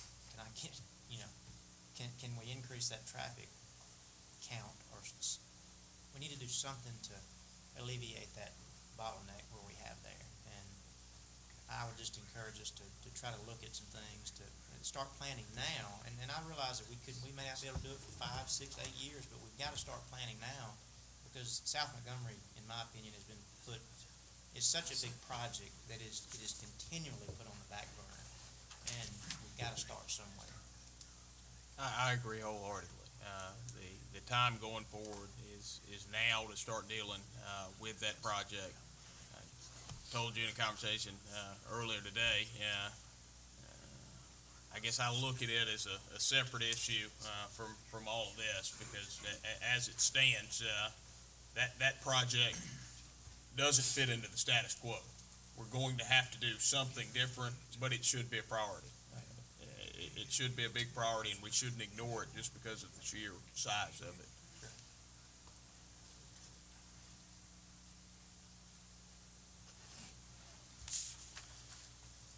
Mr. Mayor, I move approval of the modified capital improvement plan as presented for consideration at the meeting on September 15th, 2009. Second. Motion has been made by Alderman Dumas to approve the modified capital improvement plan as presented. Alderman Dumas, is that your motion? It is. Is there a second? I second, Mr. Mayor. Motion has been seconded by Alderman Perkins. Alderman Dumas, do you wish to speak on the merits of your motion? I do not. Discussion. Is there any discussion on Alderman Dumas's motion? Any discussion? Any discussion? Any discussion? Alderman Parker. As we approve, I mean, we're approving this as a 10-year plan, correct? Right. And it could be amended each year. Absolutely. It could be amended each year. It could be amended next week or in 2 weeks. But this would set the course until so amended. Now, I mean, it's more than that. It is putting us on the course, and until we make the active decision to somehow change that course, it's the course that Edward will operate on. Any discussion? Any discussion? Any discussion? Seeing none, we'll now move into a vote. Please answer yea, nay, or abstain as the deputy clerk calls your name. City clerk. Oh, excuse me, the city clerk. Alderman Carter. Alderman Sistrum. Alderman Parker. Yay. Alderman Corey. Yay. Alderman Dumas. Yay. Alderman Perkins. Yay. Alderman Vaughn. Yay. 7. By by a vote of 7 in favor with 0 against and 0 abstentions, this measure passes. Next matter for consideration is the resolution authorizing the bond issuance. And I'm not going to read the full title of that resolution because it's quite lengthy.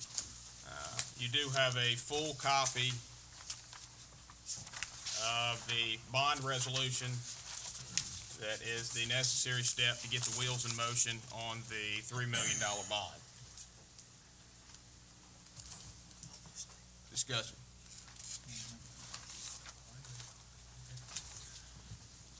Alderman Carter. The issuance of $3 million bond to $3,006,000 have to be spent in the first year. It doesn't. But, again, if you're going to, that's where the capital improvement plan meets the bond issuance. The capital improvement plan is telling you how that $3 million would be spent. But you have up to, I believe, 3 years or 2 years? 3. Up to 3 years to spend the bond. And this bond can be approved without any increase in millage. Right. Yes, the 10-year projection, why I thought it was important from the get-go, is a projection under existing revenues going forward. That shows you, in the event nothing changed, and we issued $3 million in bonds, if we continue to put 6 mills into the road program, approximately how much revenue would be available each year for roads and drainage.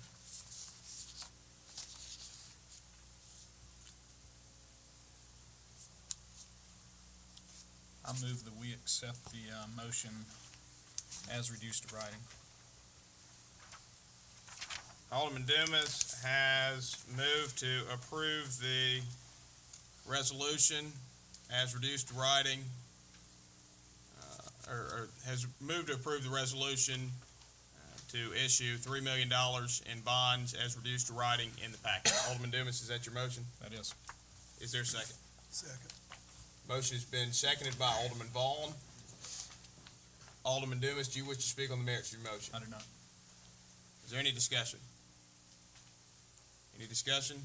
Any discussion? Any discussion? Seeing none, we'll move into a roll call vote on Alderman Dumas's motion, which I will not restate as it's sufficiently stated. Please answer yea, nay, or abstain as the city clerk calls you down. Alderman Vaughn, Yay. Alderman Perkins. Alderman Dumas, Yay. Alderman Corey, Yay. Alderman Parker. Yay. Alderman Sistrum. Alderman Carver. By a vote of 7 in favor with 0 against and 0 abstentions, this measure passes.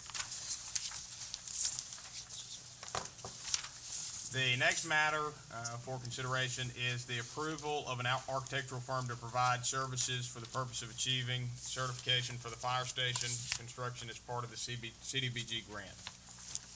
And a committee actually met to review the proposals that were submitted after the RFP was issued by the Golden Triangle PDD. Golden Triangle PDD is the acting grant administrator for this project.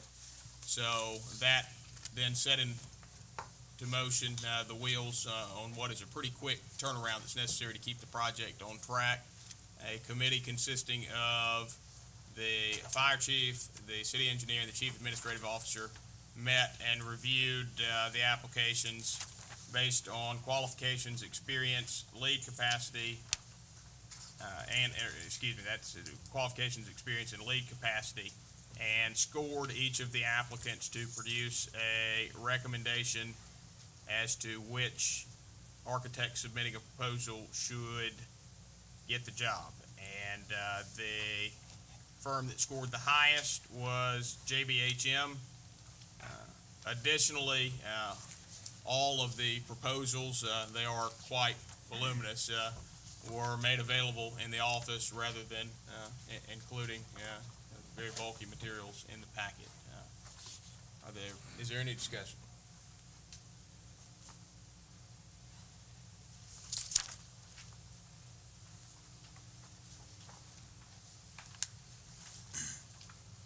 Is there any discussion?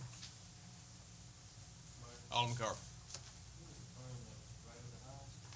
JBHM is the one that's rated the highest, and perhaps if one of the three of you would like to, I guess, summarize a little bit, that might be helpful.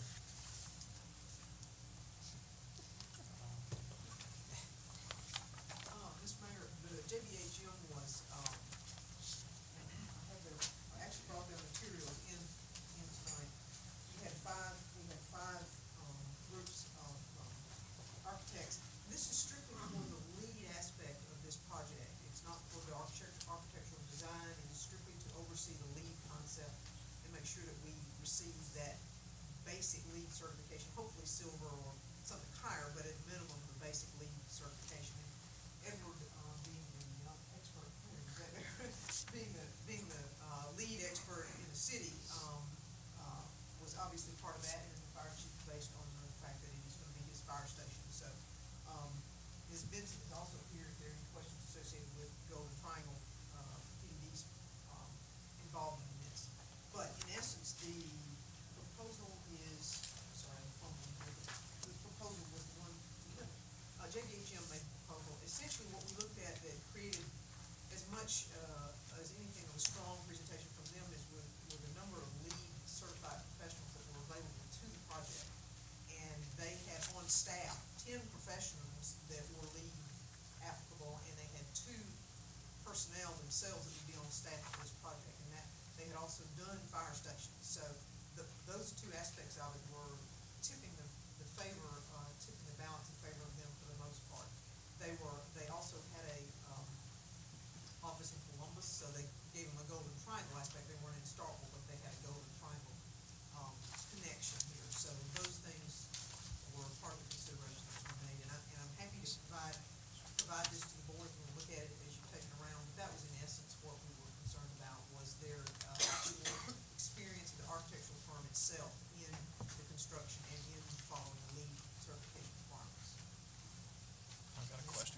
Alderman Dibble. So it's conceivable that we could get a different firm to actually do the design of the building. So We're designing it in-house. we're designing the facility ourselves. Yes, Bill Webb designed the original, fire station that, the model that we're going to be using, which is part of our cost-saving measure.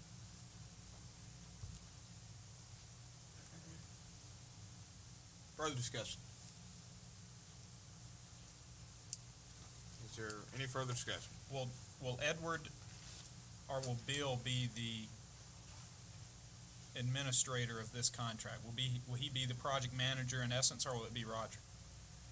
From the sustainability, I mean, as far as the design, I'm just thinking of the technicalities of being an architectural firm and then being the project lead from the city standpoint. Who's the, Well, my impression was that Edward, the combination of Edward and Bill were actually going to follow this, and obviously Roger has a truly vested interest in making sure this goes forward. So, I think you've got a strong complement of three folks that are going to be involved in this heavily. Further discussion? Any further discussion? We don't have a motion pending. Alderman Corey. I guess then, based on the recommendations put before us, I would move that we go with JBHM for the purposes of providing lead certification for fire station, I guess, number 5. Alderman Corey has moved approval of JBHM to serve as the architectural firm for the purpose of attaining LEED certification for the fire department building to be built using CDGB grant funds in accordance with the city's sustainability policy. Alderman Corey, is that your motion? Do I hear a second? second? Motion has been seconded by Alderman Dumas. Alderman Corey, do you wish to speak on the merits? Discussion. Any discussion? Any discussion? Seeing none, all those in favor, please signify by saying aye. Aye. All those opposed, please signify by saying nay. This measure clearly passes. And without objection, I'm going to move us into a brief recess. I need a moment of privilege. Any objection? Any objection? Seeing none, recess.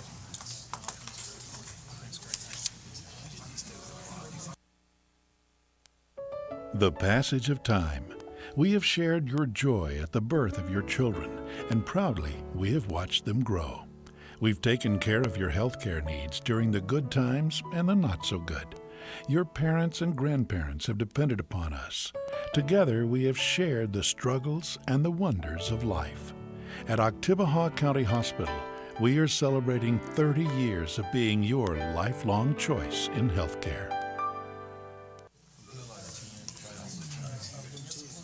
The next matter for consideration is the adoption of the City of Starkville municipal budget and the millage rate of 19.55 for fiscal year 2010.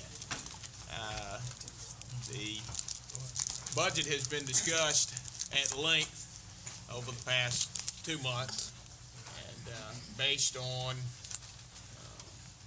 recommendations made by me, city staff, and the board, ultimately shaping direction.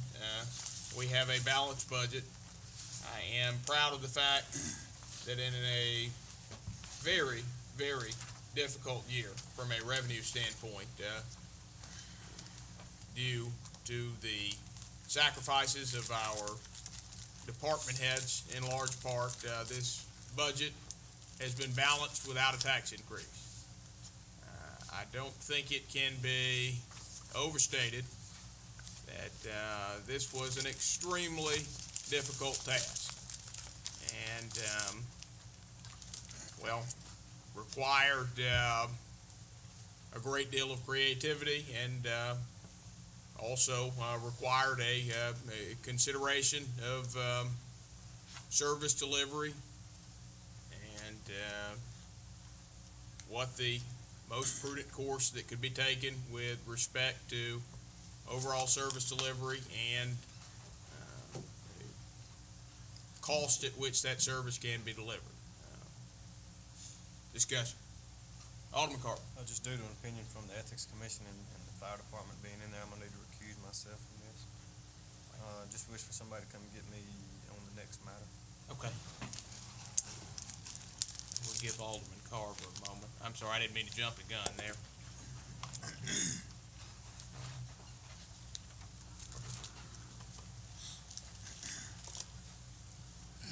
Oh, I'm sorry.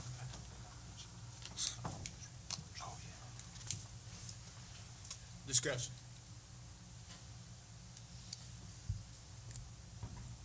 Alderman Parker. I would agree that there's been a lot of time and effort put into this, and I would definitely also like to commend all the department heads for all the cuts that they've made, and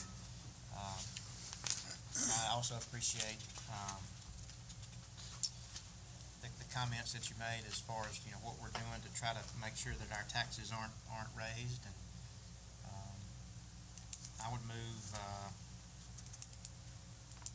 adoption of the City of Starkville municipal budget and the millage rate of 19.55 for the fiscal year 2010.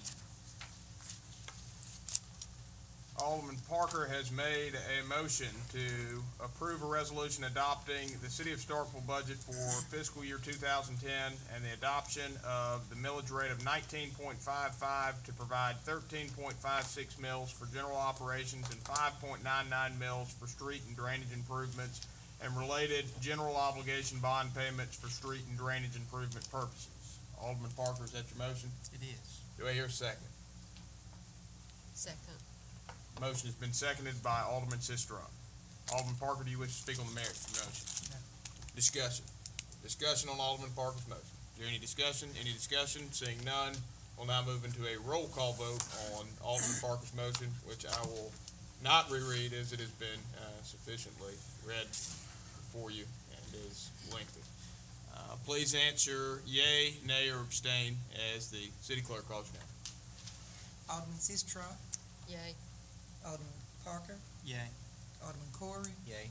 Alderman Dumas, Yay. Alderman Perkins, Yay. Alderman Vaughn. Yay. 6-0. By a vote of 6 in favor with 0 against and 0 abstentions and 1 member recusing, this measure passes. Next matter for consideration. Next matter for consideration is the adoption of the the approval of the 2010 fiscal year Starkville Independent School District tax levy at a millage rate of 65.52. And I've asked Ms. Cooey to come and make a brief presentation on behalf of the school district. Good evening, Mr. Mayor. Good evening. I'll just hit the highlights of the levy calculations. The total assessed value that we have, as you see, is $240,881,709. If we remove from that the total assessed special homestead, and that's for the over 65, removing that amount, we'll get a final tax base of $226,890,835. Excuse me, yes. Which would make our meal about a meal's worth about 1/1,000th of that, or $226,000 a meal. In looking at our maximum amount of millage that is allowed by the state, it would be 55. If you take the district maintenance and mill saps, you would see we have 53.68 under the maximum. The total mills needed, using the limited tax notes, a bond and interest that will, from the 95-96 bond issue that was passed in Starkville, and the new bond issue that was passed, the total is 65.52 mills, total mills needed. Of the 26.5 million in the bond that was recently passed by the citizens of Starkville, we've had 3 issuance of bonds. Our very first issuance, we did this in 4 parts. The very first issuance got a low 4, around 4% interest rate.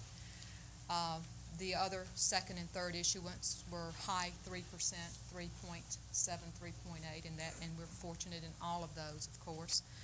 In addition to that, Mr. Mayor, we applied through the stimulus package to get approximately $3 million of that bond issuance that was passed at 0%.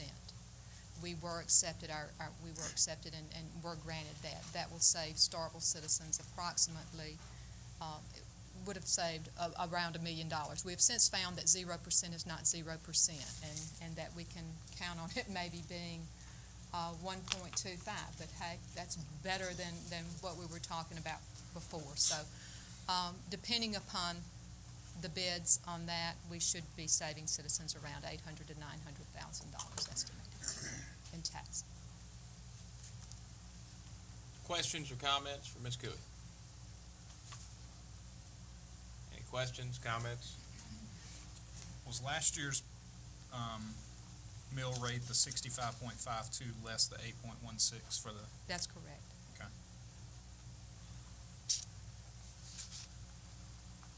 Further questions, comments?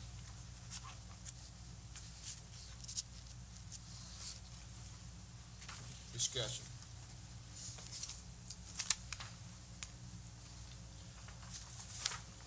Alderman Corey. I would move approval of the 65.52 millage rate established for the Starkville School District for 2010 fiscal year. Alderman Corey has moved approval of the resolution adopting the millage rate of 65.52 for the Starkville Independent School District fiscal year 2010 tax levy. Alderman Corey, is that your motion? Do I hear a second? Second. Motion's been seconded by Alderman Carver.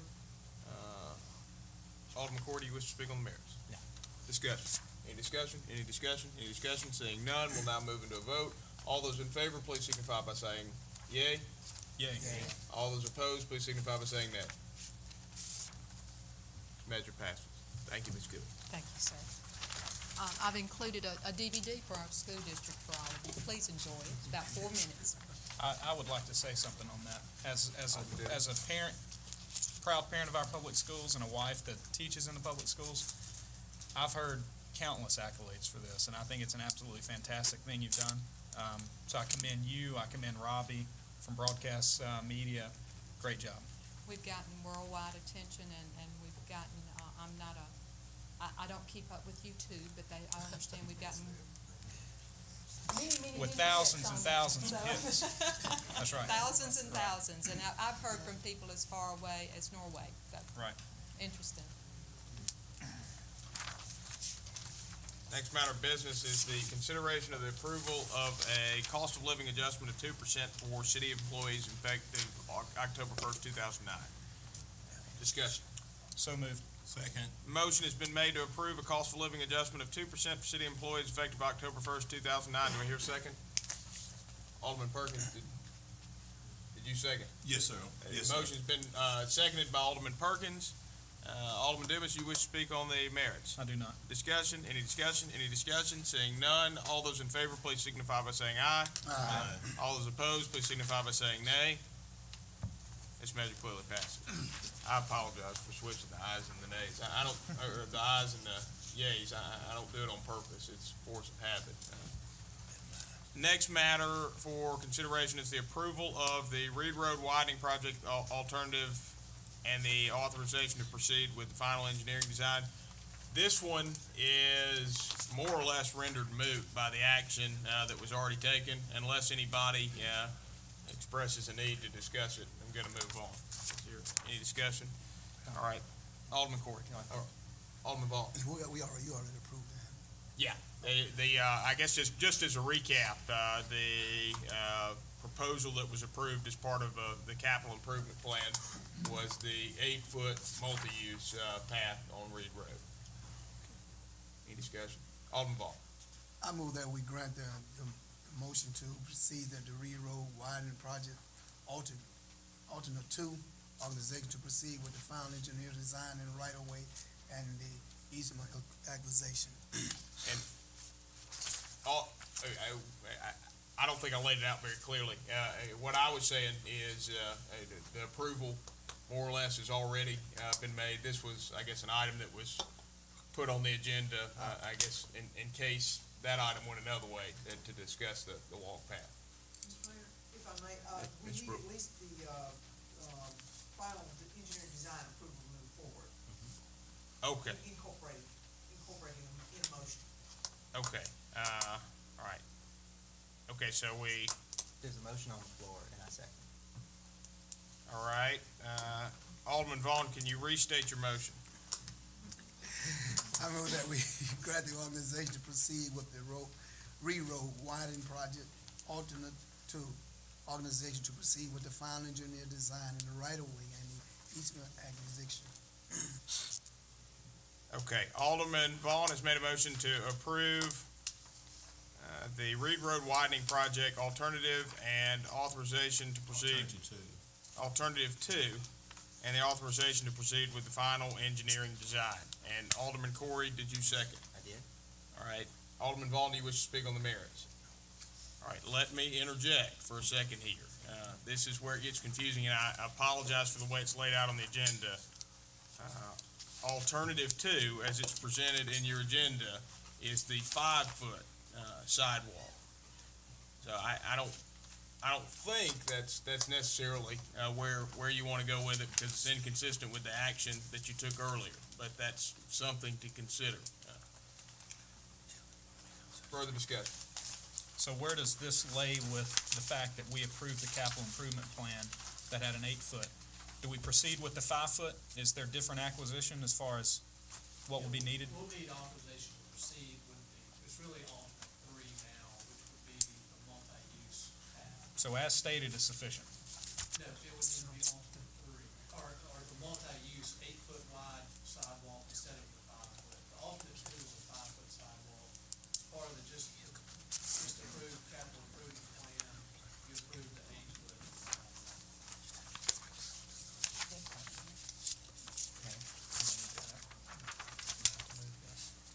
Mayor? Alderman Corey. I would like to make an amendment to the motion. State your amendment. My amendment would be to change the 5-foot path along Reed Road to represent 8 feet. Alderman Corey has made a motion to amend the description originally defined as alternative 2 to include an 8-foot path instead of a 5-foot path. Alderman Corey, is that your motion? Yes. Do I hear a second? Second. Motion has been seconded by Alderman Vaughn. Alderman Corey, do you wish to speak on the merits of the motion? Any discussion? Any discussion? Any discussion? Seeing none, we'll now move into a vote on the amendment, which Alderman Corey just, along with me, sufficiently stated. All those in favor, please signify by saying aye. Aye. All those opposed, please signify by saying nay.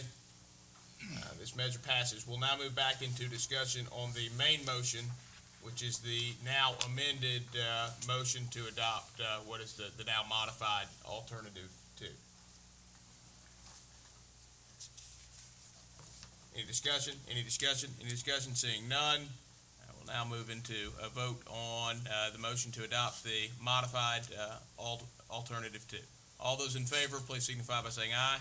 Aye. All those opposed, please signify by saying nay. This measure clearly passes. And I do apologize. The cumbersome nature of that discussion was entirely my fault, Alderman Vaughn and Alderman Corey. All right.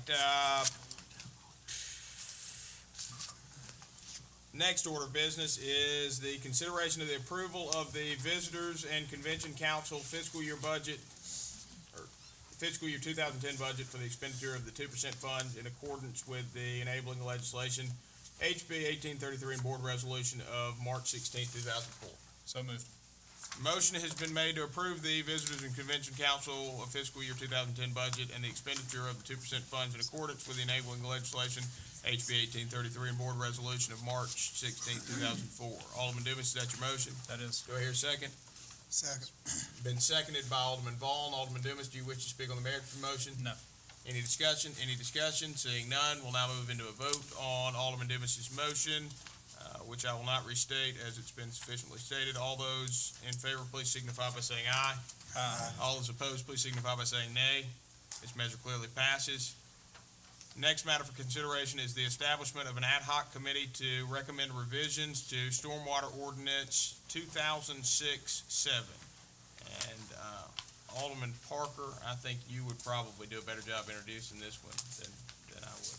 Well, currently we're under our Stormwater Ordinance 2006-7, it's, I think we have some interpretive issues that are, the last board interpreted it one way, the previous board had interpreted it, I mean, it just seems to be or an ordinance that is, that has several interpretations and it seems that each board decides how they want to interpret it. And I think the way that we're interpreting it right now is an extremely tight regulation. And I know for a fact that there have been some instances where people have looked at doing developments and these may be small, these may be large, but as a result of our stringent enforcement of our stormwater right now, they've decided not to pursue projects in this town. And I just think we need to create this ad hoc, this committee with citizen involvement and take a serious look at this ordinance and find out what we need to do to make it better. Further discussion? I agree wholeheartedly that this ordinance needs to be looked at, and I would like to serve on this committee that looks at this. And as for possibilities for proceeding on a course of action, a possibility that you have in your packet is a bifurcated coupling of motions, which would create the committee first and then have an additional motion to provide committee members at the next board meeting. And Alderman Parker. Mayor, I would move approval of the formation of an ad hoc committee for the purpose of revising the Stormwater Ordinance 2006-7. Alderman Parker has moved approval of the formation of an ad hoc committee for the purpose of revising the Stormwater Ordinance 2006-7. Alderman Parker, is that your motion? It is. Do I hear a second? Second. Motion has been made and seconded by Alderman Sistrunk. Alderman Parker, do you wish to speak on the merits? No. Is there any discussion? Any discussion? Any discussion? Any discussion? Seeing none, we'll now move into a vote. All those in favor of Alderman Parker's motion, please signify by saying aye. Aye. All those opposed, please signify by saying nay. Motion clearly passes. Back into discussion on the topic in general.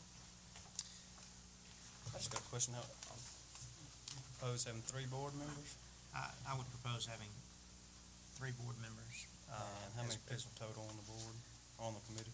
Well, I think that's what we need to kind of discuss and talk about of what type of committee that we want. I believe we want a committee that has board members, our city engineer, our city planner, and citizens, whether that's a developer and a builder and a landscape architect, just a compilation of citizens that can give us some really good input on what their experiences are and what they would like to see. In order for this to work well, I think you want as many diverse perspectives as possible. I would agree. On it. Discussion. Alderman Parker. Can we set the board members now and then come back at the October 6th with, can we set the board members now and then those 3 can then, over the course of the next 2 weeks, compile other interested people that may be interested in serving on the committee? Yeah, you can pretty much do it any way you'd like to. They can do that. They can come back and establish a more fixed, larger committee. You can establish a more open-ended committee, however you'd like to proceed.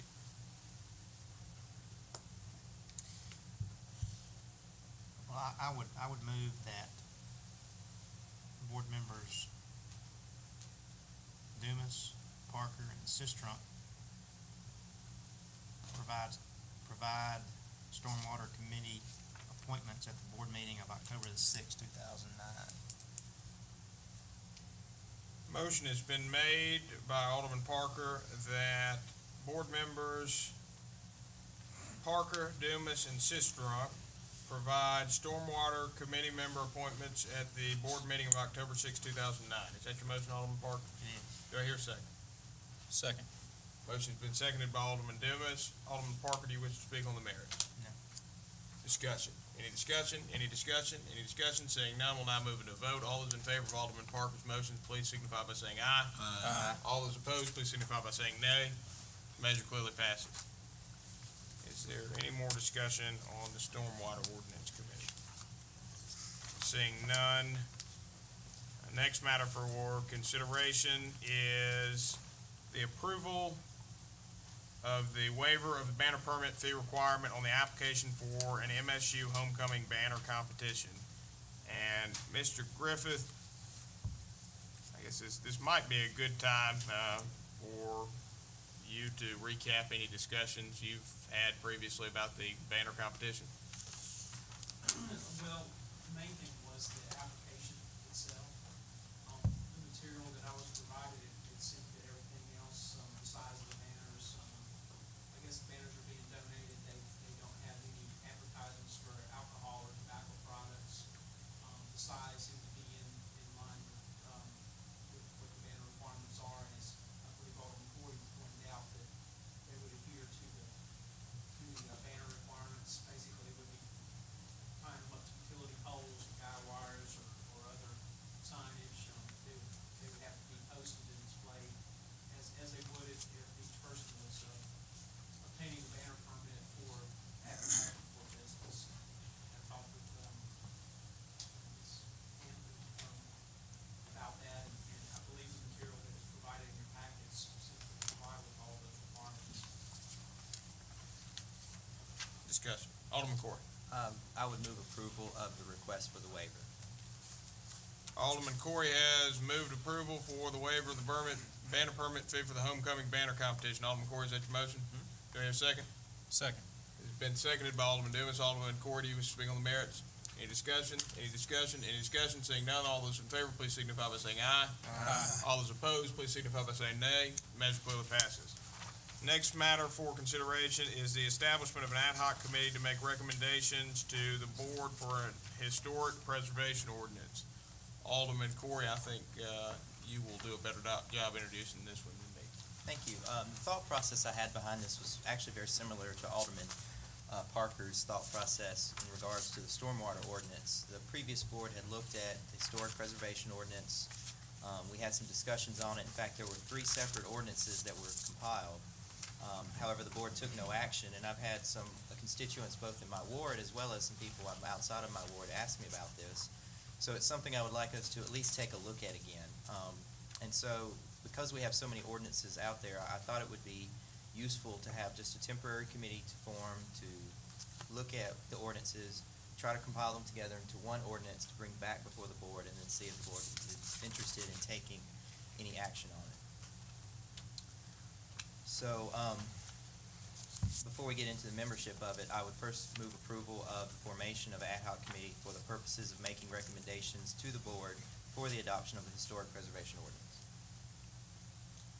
Alderman Corey has moved approval of the formation of an ad hoc committee for the purpose of making recommendations to the board for the adoption of a historic preservation ordinance. Alderman Corey, is that your motion? Yes. Do I hear a second? Second. Motion's been seconded by Alderman Sisteron. Alderman Corey, you wish to speak on the merits? Any discussion? Any discussion? Any discussion? Seeing none, all those in favor of Alderman Corbett's motion, please signify by saying aye. Aye. All those opposed, please signify by saying nay. Measure clearly passes. Now move back into discussion, generally on the topic of the ad hoc historic preservation committee. Alderman Corey? Well, in regards to the membership of the committee, I didn't have any particular structure in mind other than, say, between 1 and 3 aldermen, and I would say we should try to aim for at least one representative from each of our 3 historic districts in town. So I guess the recommendation I would have for y'all is if any members are, of course, interested, I would be willing to go ahead and put any of those board members on the committee now, and then come back at the next meeting once the public has had a chance to read and hear about this, and if anyone is interested in serving, appoint them as citizens onto the committee as well. So just, I guess, as an open question to the board members, if there are any aldermen interested in serving on the committee, please let me know. If not, I'll be willing to just, place myself on it. Further discussion?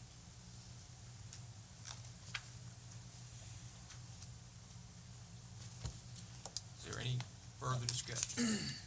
I have the, one of the first post-World War II subdivisions in my ward, so I guess I am affected by this, so obviously I'd like to have a part in looking at this ordinance.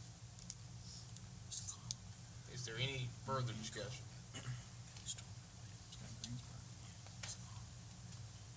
Alderman Corey. I would move that Alderman Dumas and myself be placed as members of this committee, and that we provide appointments for additional members to the committee at the next board meeting, October 6th. Alderman Corey has moved that board members Dumas and Corey provide Historic Preservation Committee member appointments at the board meeting of October 6, 2009. Alderman Corey, is that your motion? It is. Mr. Mayor, before you get a second, let me just mention something. I'm not trying to get into anyone's territory. Mr. Carver, I think your district is historic preservation. I just want to bring that. We got a second to the motion. Of course, I'm sure you can speak for yourself, but I don't know whether you may want to serve on that committee or not. I was gonna bring that discussion Hold up. on 1 second. Motion pending. Do I hear a second? Do I hear a second? Second. Motion's been made and seconded. We'll move into discussion. Alderman Corey, do you wish to speak on the merits? No. Discussion. Alderman Carver. I think that's a wonderful idea, Alderman Perkins, and I've got several people in the Greensboro Historic District who are just itching for a turn to get, have cooperation with this board. I think that's gonna be an opportunity that would let some of them serve on this committee. I think that's a wonderful idea. I'd also say on top of that, when you start forming this committee, try to maybe, how many historic districts are in Starkville? 5? 3. 3. Just make sure you have, at least one representative from each one, and have an equal distribution of representatives to form the committee, and then it's a good idea. Do I hear a motion to amend the motion to add Alderman Carver? Would you like to be on my meeting, like an amendment?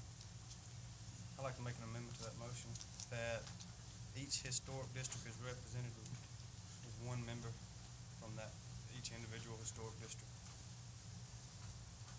Okay, so the motion would remove the board members enumerated and replace it with Board members plus one representative from each historic district within the city limits of Stark. and these are the people that would bring the appointments to the board on October 6th. The main motion, just to repeat, is that board members Dumas and Corey provide Historic Preservation Committee member appointments at the board meeting of October 6, 2009. Yes, sir. Do you wish to amend that motion? And also add Alderman Carver to that committee. Okay, motion has been made to add Alderman Carver to the list of board members in the motion. Alderman Carver, is that your motion? Yes, sir. Do I hear a second? I'll second the amendment. Motion's been made and seconded by Alderman Corey. Alderman Carver, you wish to speak on merits? No, sir. Any discussion? Any discussion? Seeing none, all those in favor, please signify by saying aye. Aye. All those opposed, please signify by saying nay. We'll now move back into discussion on the modified motion, which is now that board members Dumas, Carver, and Corey provide Historic Preservation Committee member appointments at the board meeting of October 6, 2009. Any discussion? Any discussion? Any discussion? Seeing none, all those in favor of the motion, please signify by saying aye. Aye. All those opposed, please signify by saying nay. Measure clearly passes. Is there any further discussion on the general topic of the Historic Preservation Committee? Any further discussion?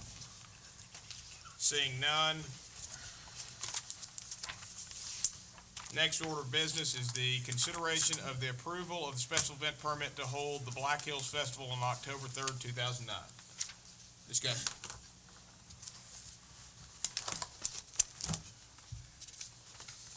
Alderman Vaughn? Yeah. One question that actually missed. Say we'd have met with the police department, sanitation department, fire department, and public service. We'd have met with all these. Okay. Sure, it was Tuesday.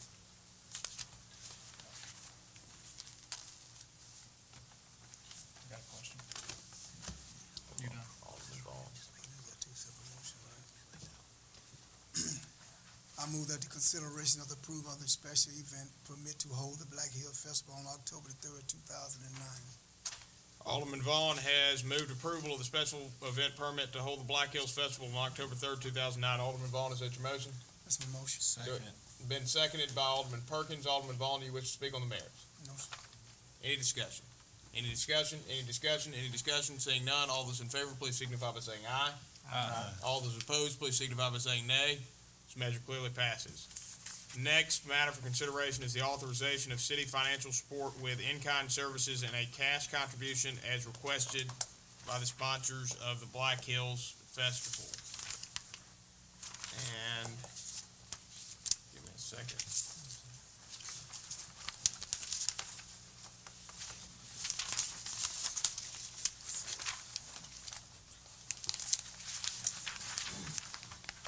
See a breakdown. It's right here. It's on the. I know I've seen a breakdown. While you're listening, can I ask a question? Yes, absolutely. Alderman Dibble. Mr. Hadaway, the $6,115, that's, this event is, pretty soon. Is that right? October 3rd. We can put that power to the football field walking track in that amount of time, October 3rd. Yeah, it was like 43 days.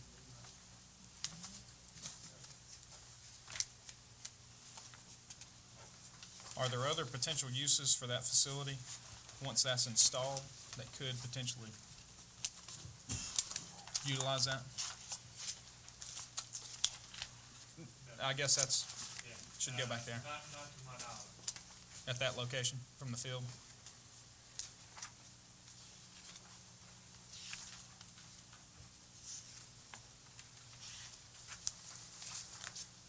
Further discussion. What are the consequences of not having the power? I guess it comes down to a pretty difficult decision.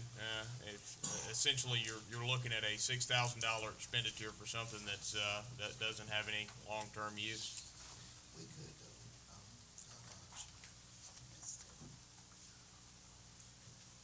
It would delay, planning, this rapid approach, and also to, make this an annual event. So, there will be some potential use, because we'll probably come back next year doing the same thing. Is there precedent with other events for? I don't want to rain on the parade, because I think it's a great event, but depending on where the temporary pole is located, there's football practices that are ongoing after this event and throughout the year. So that may cause some problems if it's located there throughout the year.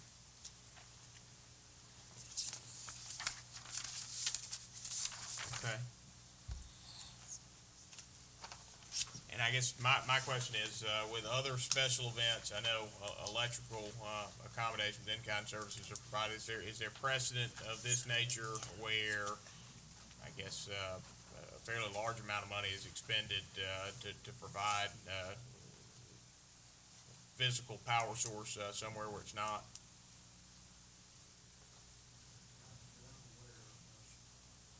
Okay. Discussion.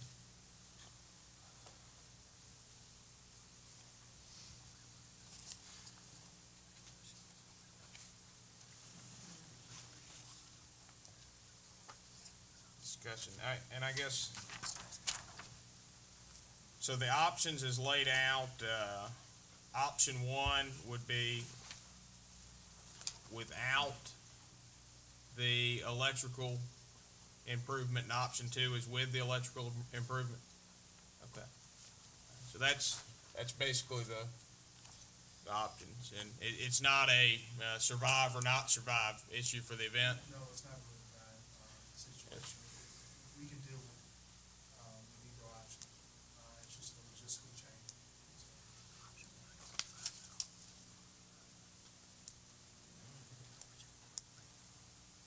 Discussion.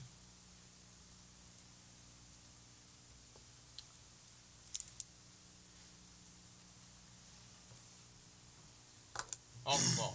Yes, sir. I move the consideration of the organization of the city financial support to in-kind service and cash contribution to the request of the sponsor of the Black Hill Festival with option 1. Alderman Vaughn has moved approval of the authorization of city financial support with in-kind services and a cash contribution as requested by the sponsors of the Black Hill Festival, as reflected by option 1 presented in the packet. Alderman Vaughn, is that your motion? That's my motion. Do I hear a second? Second. Motion has been made and seconded by Alderman Corey. Alderman Vaughn, do you wish to speak on the merits? No, sir. Any discussion? Is there any discussion? Any discussion? Seeing none. Mr. Mayor, Alderman Perkins. let me briefly say, Ms. Taylor, I have supported this throughout the years, and I did support the initial motion. But I did talk with you at the beginning of the meeting. I told you just about a few weeks ago, I voted against in-kind services for a project that was requested by Mississippi State. And I just got to be consistent, but I do support it. I'm going to try to be down there to be a part of your festivities. Hopefully you understand that. So we're talking about option 1 with the $5,000 cash donation. That's what I was just trying to figure out. Is So that's at the a cost. $5,000 included in the 9,016? Okay. Okay, so that's the motion pending, and I guess we're in discussion. For clarification, where that comes from is your budget that you approved tonight has $5,000 for festival support in it. So that's the line that would be pulled from. And that's that total line is 5,000? That's right. Have we traditionally made donations to other have we supported other festivals in the past that might be counting on that money? That's why that line's there. Now, the line's there because there is tradition of supporting festivals. You can choose, well, any number of ways to go at that. I guess there always is potentially an issue of somebody that may have received the money in the past and the effect that it has on that. But that's just a consideration to make each given time.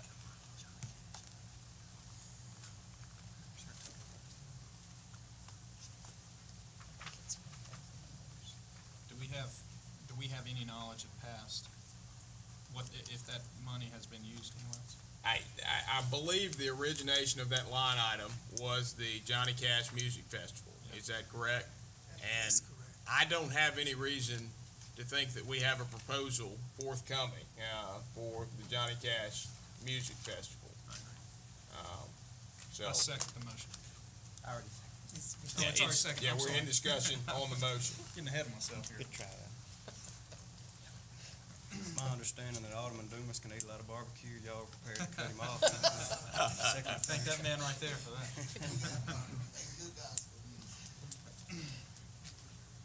Further discussion. $5,000. Is there any further discussion? Any further discussion? Discussion, seeing none, we'll now move into a vote. All those in favor of Alderman Vaughn's motion, please signify by saying aye. Aye. All those opposed, please signify by saying nay. Let's divide it. I'm no one. Okay, all right. By a vote of 6 in favor with 1 against, this measure passes. Next matter for consideration is the revision of the city sidewalk cafe policy to allow for the inclusion of a procedure for variance request and to reduce the minimum sidewalk clearance area to 4 feet.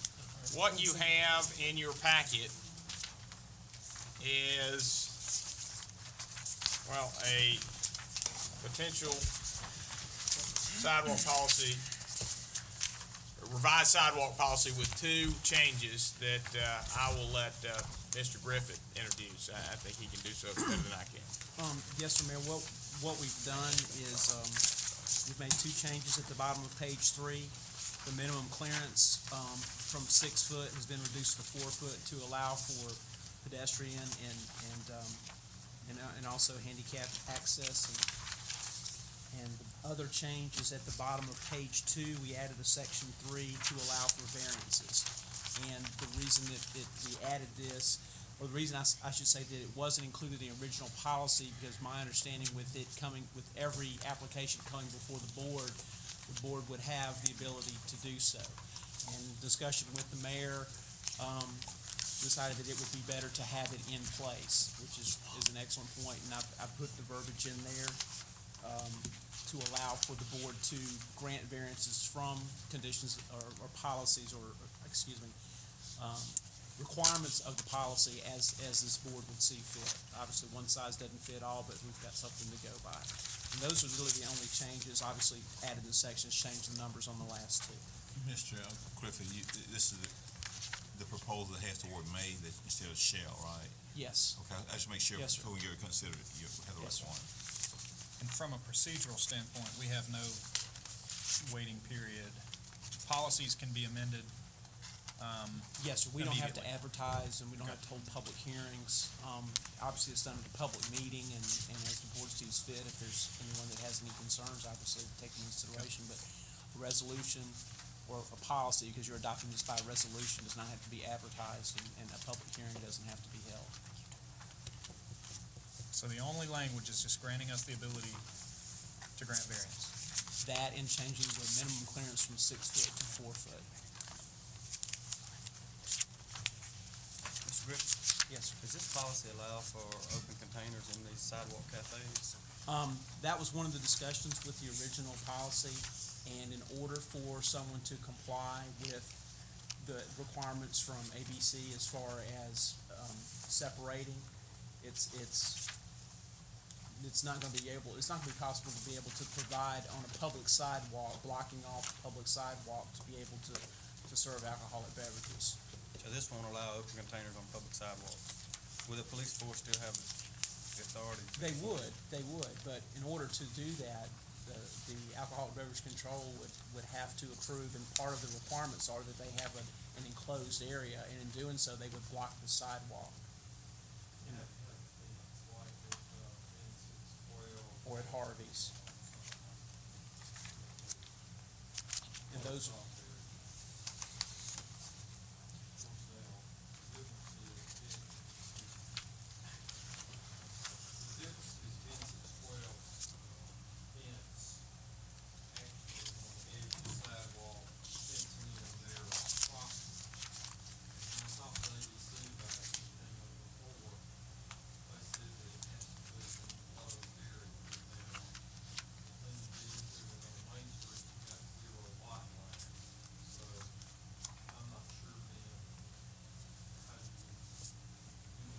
I don't think we can restrict flow through a public space. right. Quick question, does this 4 foot is in agreeance with the American with Disabilities Act? I checked with the commission last night, And it is. and they said 4 foot was, I wanted to check with them about the dimension, and that was one of the things I asked them about last night. And the space needed for 2 chairs to pass is what? 6? For two in the opposite direction, that's assuming 3 foot and 3 foot. 3 foot and 3 foot. Yes. And that's what we based that on originally. But I'll tell you that we did not consult with the commission when we came up with that. So last night I made a point to be sure and ask them about that and get some feedback regarding that. Mr. Griffith, I want to be absolutely certain that there is nothing in this proposal that sets a parameter to allow the sale of alcoholic beverages on our city sidewalks. Mr. Perkins, I think he asked me the same thing last year. I'm going to ask you again this year. And there's not, the only language that's been changed is to allow variance from any of the other conditions and reducing the width. Mr. Mayor. So my answer is the same as it was last year. No, it's not. Mr. Mayor, I'm all for a motion that this matter be referred to the city attorney for review to determine whether or not this ordinance violates our alcoholic beverage law and or any other city ordinance. Motion has been made by Alderman Perkins to refer consideration of the sidewalk cafe policy to the city attorney for further review. Is that your motion, Alderman Perkins? No, sir. It's I move that this matter be referred to the city attorney for his consideration for review to determine whether or not it violates the alcoholic beverage law and or any other ordinance of the city of Starkville. Motion has been made to refer this matter to the city attorney to review whether it violates any alcoholic beverage law of the state and or any ordinance of the city of Starkville. Is that your motion? Yes, sir. Do I hear a second? Second. Motion's been made and seconded. Alderman Perkins, do you wish to speak on the matter? No, sir. Mr. Any Mayor. discussion?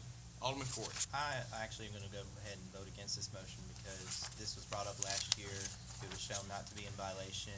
Alcohol will not be served in a sidewalk cafe because of the ABC regulations. We went through that before. We discussed it again tonight, and I don't really see any need to have the city attorney look at it unless the city attorney himself recommends we do so. Of course, Mr. Mayor, I don't think we need the city attorney's input. This is a policy decision. We don't need to hear from the city attorney on this. It does not call for any legal advice, so I think this should be left entirely to the board whether they adopt the motion or not. So we got a motion and a second. Further discussion. Alderman Corey. So we're going to push this onto the city attorney to read over and come back to us, but we're not going to ask the city attorney if he has any comments about it. City attorney, do you have any comments regarding that? Oh, that's part of what the city attorney does. You refer something to me, I'll answer the question. Do you see any concerns that you feel like you might need time to look at and or address? No. Mr. Mayor, that's a motion, a second on the floor. Can we have a vote? Further discussion? Further discussion? Further discussion? Seeing none, all those in favor of Alderman Perkins' motion, please signify by saying aye. Aye. I'm gonna divide this one. Please answer yea, nay, or abstain as the city clerk calls your name. Alderman Sis Trump. Nay. Nay. Nay. Okay. Alderman Corey. Nay. Alderman Perkins. Yay. Alderman Vaughn. Yay. Alderman Dumas. Nay. Alderman Parker. Nay. And Alderman Carver. Yay. 3 yeas, 4 noes. By a vote of 3 in favor with 4 against and 0 abstentions, this measure fails. We'll move back into a discussion on the topic. Alderman Corey. I would move approval of the revisions to the city's sidewalk cafe policy as provided. Alderman Corey has moved moved approval of moved approval of the revisions to the sidewalk cafe policy as provided. Alderman Corey, is that your motion? Yes. Do I hear a second? Do I hear a second? Second. Motion has been seconded by Alderman Parker. Alderman Corey, do you wish to speak on the merits? Nope. Any discussion? Any discussion? Any discussion? Seeing none, we'll now move into a vote on Alderman Corey's motion. We'll do this by roll call. Please answer yea, nay, or abstain as the city clerk calls your name. Alderman Carver. Nay. Alderman Sis Trump. Yay. Alderman Parker. Yay. Alderman Corey. Yay. Alderman Dumas. Yay. Alderman Perkins. Nay. Alderman Vaughn. Nay. By a vote of 4 in favor with 3 against and 0 abstentions, this measure passes. Any further discussion on the topic? Any further discussion? Seeing none, we'll move into building codes and planning department matters. And the first matter for consideration is consideration of item number SC 0901. Mr. Griffin. Yes, Mayor, this item is a request by the Bistro at the State Theater for approval of a sidewalk cafe at 213 and 217 Main Street. The city's current sidewalk policy was adopted on March 24th, and y'all have revised this. The applicant's proposing 7 tables and 28 chairs for the sidewalk area in front of the Bistro. He is also proposing daily use during spring and fall seasons to dates and times provided in your packet. The Development Review Committee reviewed the application and provided comments which are included. The main concern was over the 6-foot minimum clearance, which y'all have since revised. The applicants provided a copy of the $1 million certificate of liability insurance and also executed the hold harmless indemnification agreement prepared by the city attorney. Planning staff recommended 8 conditions of approval, and if the board sees fit, to approve the applicant's request. And in view of the 4-foot clearance, and having some discussions with the mayor and other city staff, one of the things we probably would need to recommend is that the number of tables be reduced from 7 to 4, and the number of chairs from 28 to 8. In other words, 4 tables and 2 chairs per table to maintain that 4-foot clearance, because the applicant has a 6-foot, I think it's 6.5 foot clearance on the sidewalk in order to maintain that, and those tables would need to be pushed close to the building front to maintain that 4-foot clearance in a constricted space. And Mr. Riley's here if there's any questions for him directly. Discussion. Alderman Corey. What were the number of chairs again? That you- Basically 4 tables with 2 chairs at each table, and that So would 8 chairs? It would be 8 chairs, 4 tables and 8 chairs. Somebody here from State Theater. Mike Riley's right here. Are these the round wrought iron, or I'm just, everybody seems to be concerned with ADA requirements, and how, in 6.5 foot space, how are they gonna get a wheelchair? Are these the round tables, or the square tables, or? These are square tables. I mean, you think there's gonna be enough flow of traffic for the ADA requirements? There's enough flow of traffic. We're not gonna be any more restricted to any walkway than anything else in downtown Starkville is, including city benches, light poles, planter boxes, or anything else. So we don't have but 3.5 feet from an entrance ramp to even get up into the handicap, even get on the sidewalk. We're far less restricted than any of that. Just gonna kind of set these catty-corner, or? Exactly. So we staggered them so you could easily get through. These are the smaller bistro tables. Exactly. Yeah. Further discussion. Alderman Corey. I'd move approval of the request with the staff recommendations as provided, with the exception of 4 tables and 2 chairs at each table for a total of 8 chairs. And also a revision to the time listed, Friday through Saturday. I think that's supposed to be 8. AM. right, AM, excuse me, 1 AM. Yes, 1 AM. Okay. Can you give it to me one more time? Sure. As provided with the following revisions, there was a typo in the time. Should be AM instead of PM on the hours of operation.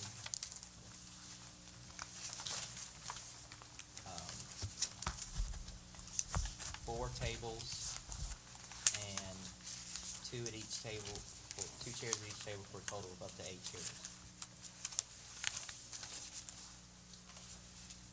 Take the last part again, 4 tables. What's after that?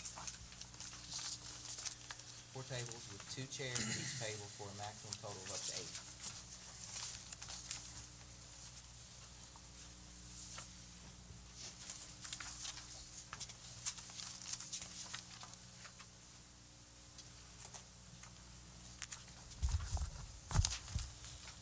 All right. Alderman Corey has moved approval of the recommendation as provided by staff with the following revisions. Insert AM instead of PM where there is a typographical error, and insert 4 tables with 2 chairs at each table for a maximum total of 8 in the description section. And that's your motion. Is there a second? Second. Motion's been seconded by Alderman Dumas. Alderman Corey, do you wish to speak on the merits? No. Is there any further discussion? Any discussion? Any discussion? Seeing none, please answer yea, nay, abstain as City Clerk calls your name. Alderman Vaughn? Nay. Alderman Perkins? Nay. Alderman Dumas? Yay. Alderman Corey? Yay. Alderman Parker? Yay. Alderman Sistrunk? Yay. Alderman Carver? Yay. 2, 5, 4, 2. By a vote of 5 in favor with 2 against and 0 abstentions, this measure passes. Next matter on the agenda is consideration to approve P and Z item number RZ0905. Mayor and Board, this is a request by Dan Camp Family Real Estate LLC for a zoning change from R5 multifamily high density to C2 general business. The subject property is located in the Cotton District at 106 Maxwell Street in Ward 4 and commonly known as the Grill Restaurant. The rezoning will affect approximately 1/2 acre of land. The 1978 zoning map provided with your packet shows the subject property with the C2 zoning designation. A copy of the sworn affidavit of Mr. Larry Bell, a lifelong resident, retired City of Starkville building official, has been provided with the staff report stating that the subject property was used for commercial purposes prior to the adoption of zoning ordinances by the city. 6 property owners of record within 160 feet of the subject property were notified directly by mail of the request. A public hearing notice published in the August 21st edition of the Starkville Daily News and a placard posted on the site concurrent with the notice. The planning office received no calls regarding the rezoning request, nor were any public comments received at the public hearing. The Planning and Zoning Commission unanimously recommended approval based on a scrivener's error. So moved.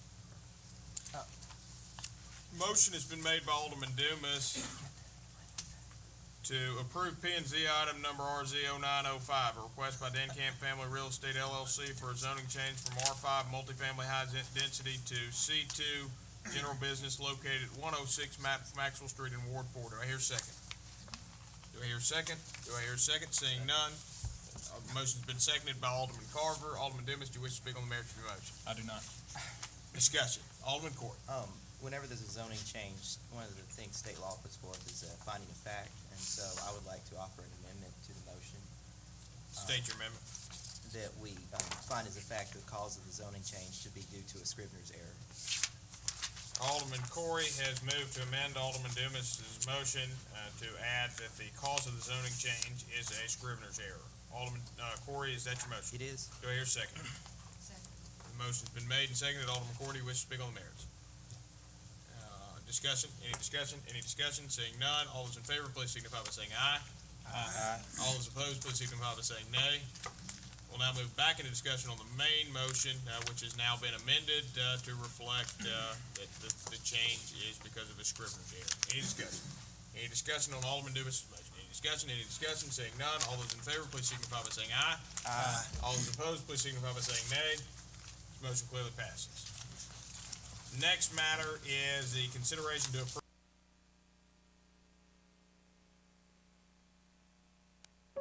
The passage of time. We have shared your joy at the birth of your children, and proudly we have watched them grow. We've taken care of your healthcare needs during the good times and the not so good. Your parents and grandparents have depended upon us. Together we have shared the struggles and the wonders of life. At Oktibbeha County Hospital, we are celebrating 30 years of being your lifelong choice in healthcare.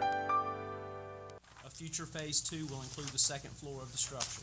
Easements and dedications have been provided on the plat, and utilities will be provided by the city.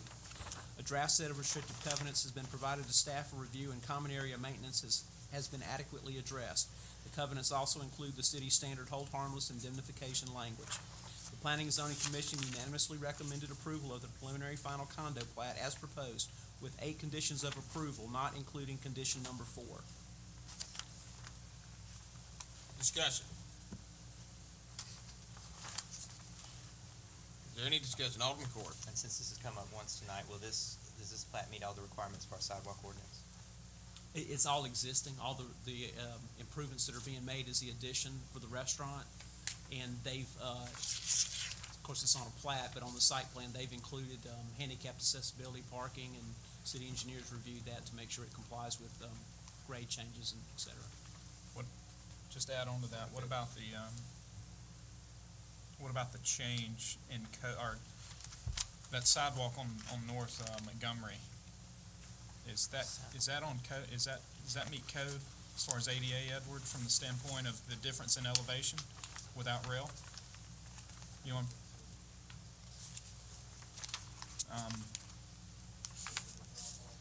Yeah, there's an abrupt.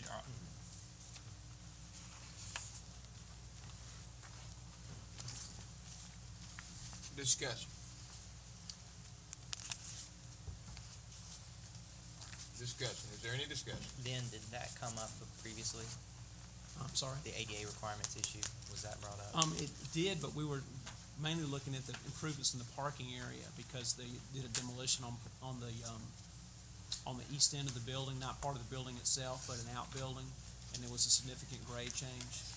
So we had looked at that as far as making that part compliant with the parking and also with handicap parking for the restaurant. Is there any discussion? Alderman Dent. Does our current sidewalk ordinance require the, when the trigger point is hit, as far as 50%, that all recommendations then, or all renovations to sidewalks and additions of sidewalks must then be ADA compliant? Yes. Because I know there's language in there, but does it specify that it must meet ADA? I don't think it specifically says they have to retrofit existing sidewalks with green and other basically, it says you have to, or you don't have to build a new sidewalk. So there's nothing in. It doesn't really address existing sidewalk.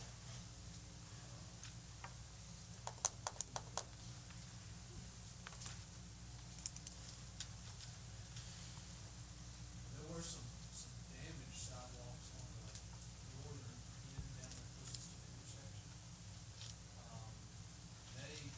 talked to the development review, they are going to replace those sections. Actually, they're going to because they know that a lot of pedestrians we get a lot of foot traffic. I guess another procedural question, is that something that development review then can suggest, or is that something that needs to be included in a motion as far as the recommendations at this point? Well, that we review that as part of their site plan review, and this is their plat. And on a plat, we don't normally look at the individual improvements like that. We addressed all those during their site plan review, which was, the parking and their other site improvements. Which has already gone forward. Which has already gone forward, and they're doing the addition on the building, and part of that is going to be tied to the issuance of their certificate of occupancy. That the parking that they're required to have for their phase one, which is the ground floor, the first floor of the structure, and landscaping, parking, ADA requirements for the for the new restaurant addition and the renovations. And again, they're tied to the issuance of the certificates of occupancy as those spaces are renovated and leased out.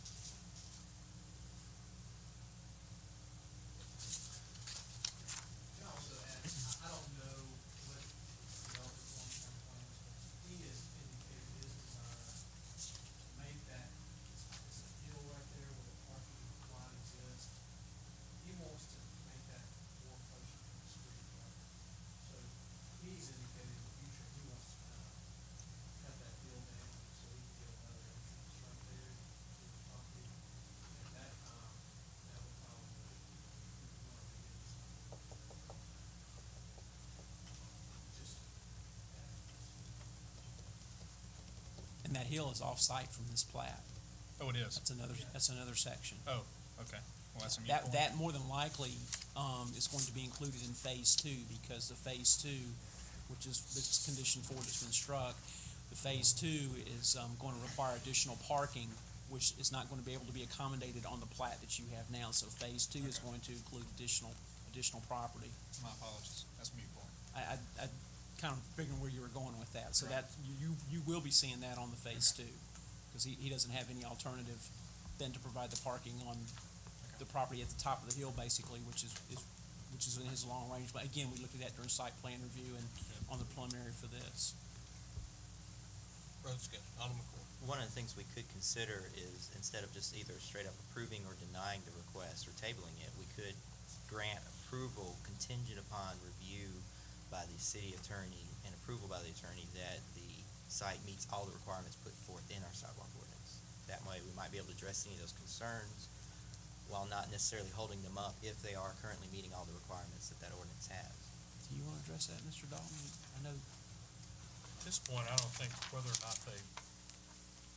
not the sidewalk ordinance applies, and I'm not sure it does because it's an existing sidewalk, would be appropriate at a plat approval. I mean, you either approve the plat as submitted or you don't. Further discussion? Mr. Mayor, I move approval of the preliminary final plat as proposed with 8 standard conditions, deleting condition 4. Alderman Dumas has moved approval of the preliminary and final condo plat as proposed with 8 standard conditions, deleting condition number 4. Alderman Dumas, is that your motion? It is. Do I hear a second? Second. The motion's been seconded by Alderman Corey. Alderman Dumas, you wish to speak on the merits? I do not. Is there any discussion? Any discussion? Any discussion? Seeing none, all those in favor, please signify by saying aye. Aye. All those opposed, please signify by saying nay. Measure clearly passes. Thank you, Mayor Boyd. The next matter on the agenda is the request for approval of the City of Starkville Fire Department claims docket as of September 10th, 2009. We'll give Alderman Carver a moment. Since the city clerk is sitting here, it may be easier just to Move present. approval.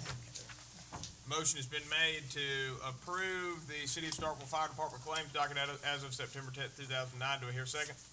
Second. Alderman Dibbles, you wish to speak on merits? No.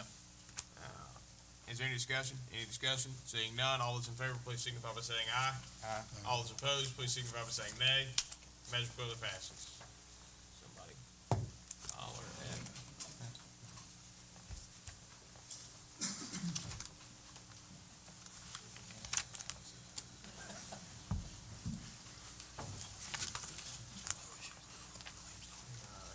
Next matter for discussion is the request for the approval of the City of Starkville claims docket for all departments other than the fire department as of September 10th, 2009. So moved. Motion has been made to approve the City of Starkville claims docket for all departments other than the fire department as of September 10th, 2009. Alderman Corey, is that your motion? Yes. Is there a second? Second. Motion's been seconded by Alderman Dumas. Alderman Corey, do you wish to speak on the merits? No. Any discussion? Any discussion? Any discussion? Seeing none, all those in favor, please signify by saying aye. Aye. All those opposed, please signify by saying nay. Nay. With 7 in favor and 1 against, this motion. 6 and 1. Or excuse me, with 6 in favor and 1 against, this motion clearly passes. The next matter for consideration, I'll tell you what, before we consider this one, without objection, I'm going to move us into a brief recess. Is there any objection? Any objection? Seeing none, meeting will now come back to order. Next matter on the agenda is a request for board approval of a 3.2% utility rate increase for the Starkville Electric Department effective October 1st, 2009. And Mr. Hadaway, I'll let you introduce it. Mayor and Board, as you're well aware, we asked TVA to perform a cost of service study for us and a financial analysis. And they presented their findings to this board on August the 25th.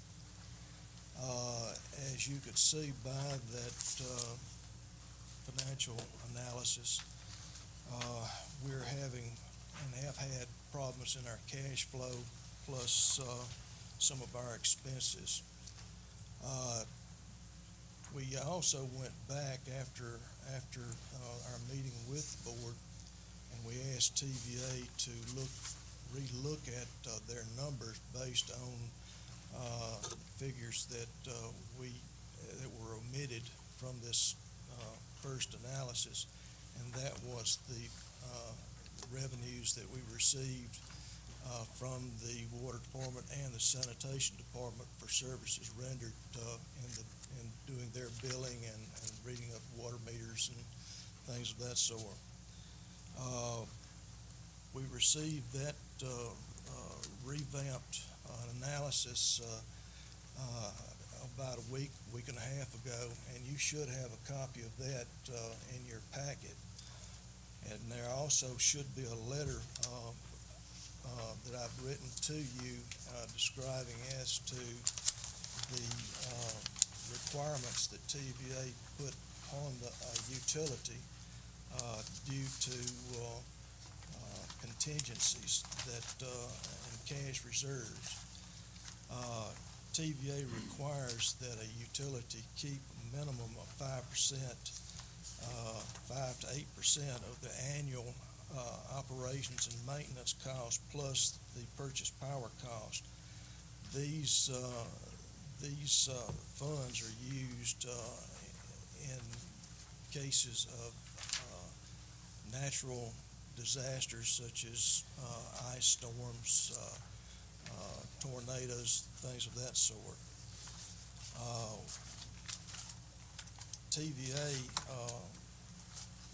projected that in their second review that a 3.2% retail rate adjustment would provide the Starkville Electric Department sufficient cash flow to meet our expenses and increase our cash reserve, and that that a 4.1% would get us to the 8%. We're asking the board to allow us to raise our rates by 3.2%. And we feel like that this will get us stabilized and will meet our contractual TVA requirements. Is there any questions that I might answer? Questions, comments, Mr. Hadaway? Alderman Sistrum. Am I correct in understanding that because we are a TVA consumer, the regulation comes through them rather than the Public Service Commission, and that their requirements would carry the same weight as something that went through for a freestanding is not the right word, but for a non-TVA entity that the Public Service Commission would require? That's correct. Utilities such as energy and Mississippi Power, for a rate increase, they have to go to the Public Service Commission. Our financial changes in rates will be approved by TVA and by the Board of Aldermen. Mr. Hadaway, this is not a pass-through rate according to your code, is it? The TVA is also on the 1st of October is going up 8%. My question is, And that would be a pass-through. This would be electric department, the 3.2%. so you're telling us now that this is gonna be a 3.2%, and then TVA is gonna have a pass-through it later on? At 8%. So Yes, you'll be back with, before? No, sir, I'm asking you for the 3.2%, and that's all I'm asking for. But TVA has already, their board of directors has already approved that 8% for TVA, and we will be just passing it through. We will not be doing anything else with that. Yes, sir. In dollar figure for each family, what this 3.2 would equate to in dollar figure? That's $2.25 per month on the average residential light bill of 1,030 kilowatt hours, $2.25. It's 2.33% on the residential bill, and that's including all the adjustments by TVA currently. Further discussion? Wasn't there some talk when, I forget the gentleman's name from Chattanooga that was here, where he talked about percentages and rate decreases that we're actually getting a net, there was something there to where we want to actually assume the 11.2% increase. There's some type of fluctuation there that's, Fuel TVA's having fuel adjustment. TVA's having two adjustments. They're having an 8% base rate increase. They're also having an 11% fuel cost adjustment decrease due to over collections in fuel cost. That fuel cost is a variable cost that's added to the power bill quarterly.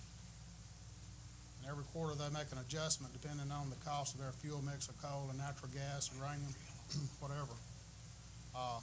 They over collected some $500 million or so.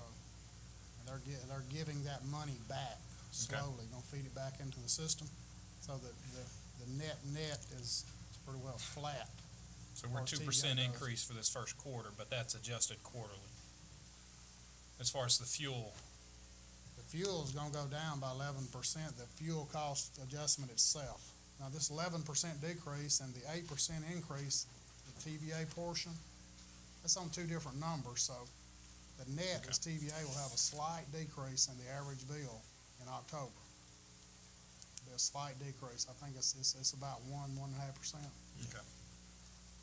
But that'll only go for a quarter.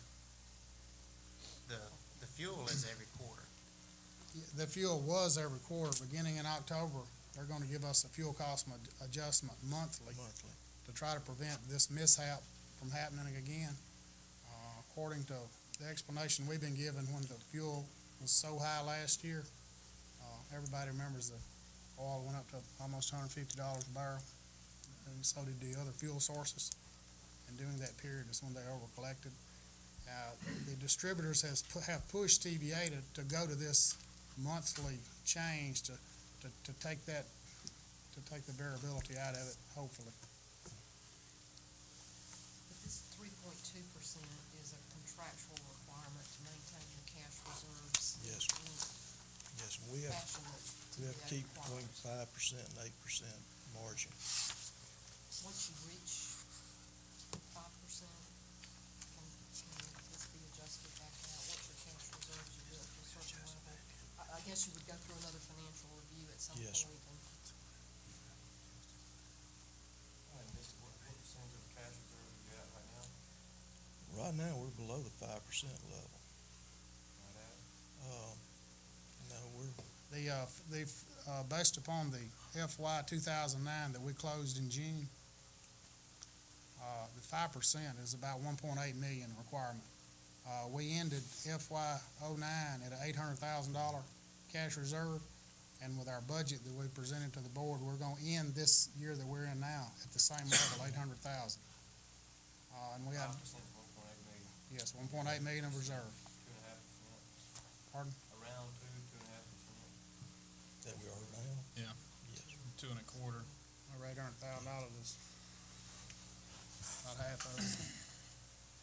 2.9 million was the 8% reserve.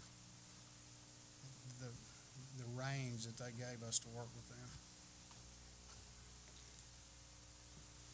Further discussion. Mr. Mayor, it's a tough economy, and we're looking at a rate increase of electricity. The supervisor gave themselves a pay raise, they increased taxes, it's just a tough time.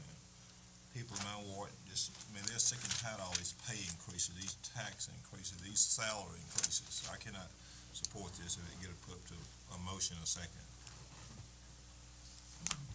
Further discussion. What are the, I mean, if we don't meet that 5%, I mean, what does our contract read, or what are our consequences of not maintaining that 5%? TVA has, by the TVA contract with the city of Starkville, there's a section in here which I have, that says use of revenues. There are 4 stipulations there. 1 and 2 is paying the bills. Power bill, materials, wages. I think number 2 is the debt on the bond. Number 3 is to use whatever's remaining to establish this margin. And number 4 would be to pay the city any in lieu of tax on whatever was left. So the establishing this margin comes in front of any in lieu of payments, And right now, according to the contract. the city has been growing, and the last power bill that we paid was a little over $3 million. And it gets tough every month. Everything that we make, it either goes back into paying the next power bill, or it goes back into plant. And it's getting, our cash flow's getting a little bit tougher and tougher each month. And we had so they were recommending some additions, some plant additions, or are we? We're looking at, TVA is looking very seriously at changing to a new rate structure. Was it 2013, somewhere around there? 2012, where that they're going to a time of use type metering system. In order to do the time of use type metering, you have to have an advanced, type of meter, a solid state meter, basically a computer. And you have to have two-way, communications with that meter. Those meters, our last price was around $300 a piece. You're looking at about 20,000 customers. When you say time of use, they have a different rate depending on the hours a day you're using that power? Yes, and and also it changes, during the, fall, spring, summer, et cetera. So it's, right now TVA's not requiring that, but, they have pretty much, notified, all of the distributors that they will be moving to that, type of metering schedule. So we're looking at that, having to try to save money to try to implement that. We're wanting to try to put, between $150,000 and $250,000 a year just into that, so that it won't be such an impact when TVA actually requires it. So we could build up those cash reserves for these specific purposes of these costs we know we've got coming up. What we've identified is, for upcoming projects, was the automated metering infrastructure, about $3 million. So we proposed $250,000 a year to move toward that by the time frame TVA has given us indications of. Some substation improvements, things like the Reed Road West Side widening project that Edward got up and discussed. We have a major feeder line on the west side of that road. There's probably going to be $200,000 to relocate. It's a high capacity line. When I presented the long range plan to the board back, maybe 2 months back, we identified where our system loading issues were. One is in the south side of the area, over by Industrial Park Road, where we're going to have to add a substation in 2020, and the distribution line probably about $10 million. But the immediate need for the contingency, that overrides all other concerns, are things I've gone through in my career, like ice storms and straight line wind storms, tornadoes and things like that could wreak devastation on the electric system, and we'd have to bring in a number of crews and materials in order to restore power. Hopefully within a couple of weeks would be typically a long event, and without those contingency funds, the city of Starkville is not like the co-ops. The co-ops have an open line of credit through their national organization, NRECA and CFC Bank, where we don't. We have to fund everything we do out of our cash and cash reserves, or working capital, or whatever term you want to call it. Or you have to get a bond. And it's like he says, if we ended up with a natural disaster, there is a very good chance that due to our shortage in revenues, to take, place, to pay for these contingencies, then it's possible we would have to have a bond purchased and a rate increase at the same time. But what we're wanting to try to do is to try to build this back up and keep building it so that we can meet these natural disasters and contingencies that we can't, on a day-to-day basis pay for, and then start saving for some of these problems and these projects that we know are coming, such as that AMI system to do the metering with. I will say, on a comparative basis, there are 25 Mississippi TVA distributors of TVA power, and right now we're number 9 rate-wise. We're at the 36th percentile rate. If everybody else holds constant and we go up to 3.2%, we'll be at 16 out of 25, about the 2/3 percentile. But I've talked to quite a few of them, and also with TVA, and almost unilaterally, all of them are looking at a rate increase or proposing one to their respective governing boards. So the likelihood is we'll still be about where we're at, about the 1/3 level. Further discussion? Alderman Corey. Based on what I've read in here and what was said, then I would move approval of the 3.2% utility rate increase for Starkville Electric Department.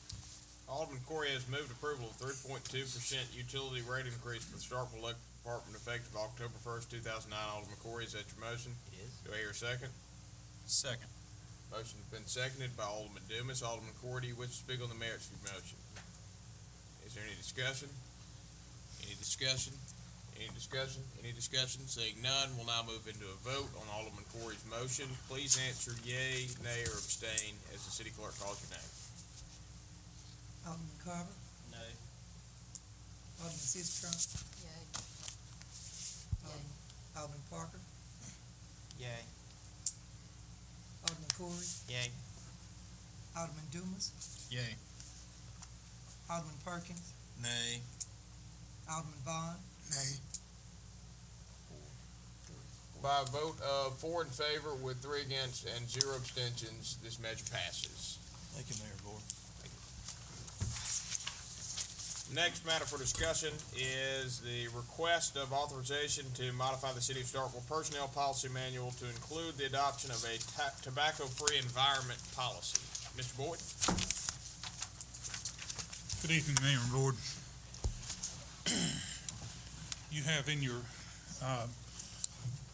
handouts at your table tonight a revised policy, revised from the one that was sent out to include certain changes regarding signed acknowledgements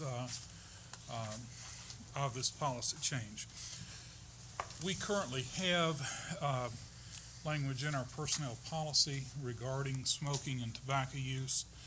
This is an expansion of that of those provisions that further expands the restrictions on smoking and tobacco use.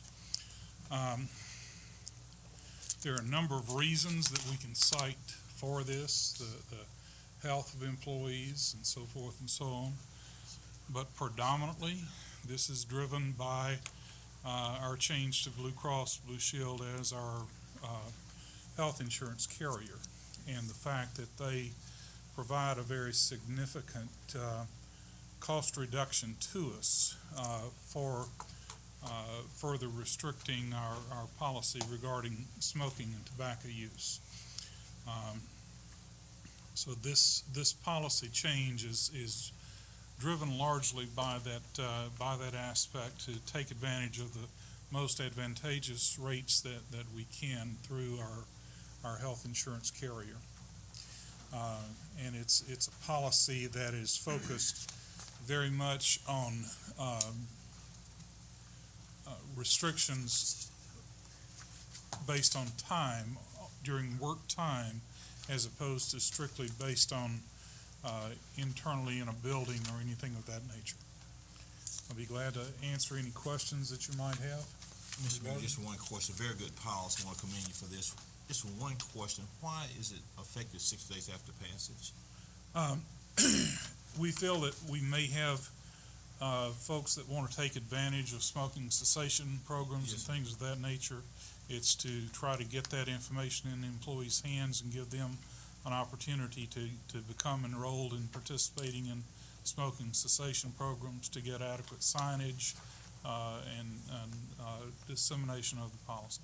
Mr. Mayor, I move approval of policy number 7.107, smoking and use of tobacco products, is at our table tonight, containing items of 1 through 6, effective 6 days after passage. Alderman Perkins has moved approval of policy number 7.107, smoking and the use of tobacco products, as presented, to become effective 60 days after passage. Did I miss a step in that? No, sir, containing items 1 through 6. Containing items 1 through 6, and to be effective 60 days after passage. That's correct, Is that your Mr. Mayor. motion? Yes, sir. Do I hear a second? Second. Motion has been seconded by Alderman Dumas. Alderman Perkins, do you wish to speak on the merits of the motion? No, sir, Mr. Mayor. Is there any discussion? Alderman Carver. Just have one more question I didn't get a chance to ask. It says on number 3, employees found in violation of this policy will face disciplinary action up to and including termination. How many warnings before termination is standard 3? It's the standard is set forth in the personnel policy on disciplinary action be followed.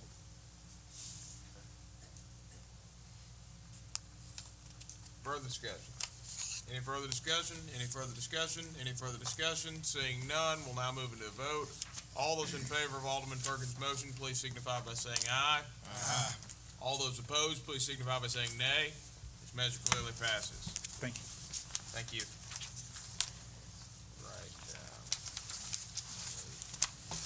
Next matter on the agenda is closed session, determination of the need for an executive session.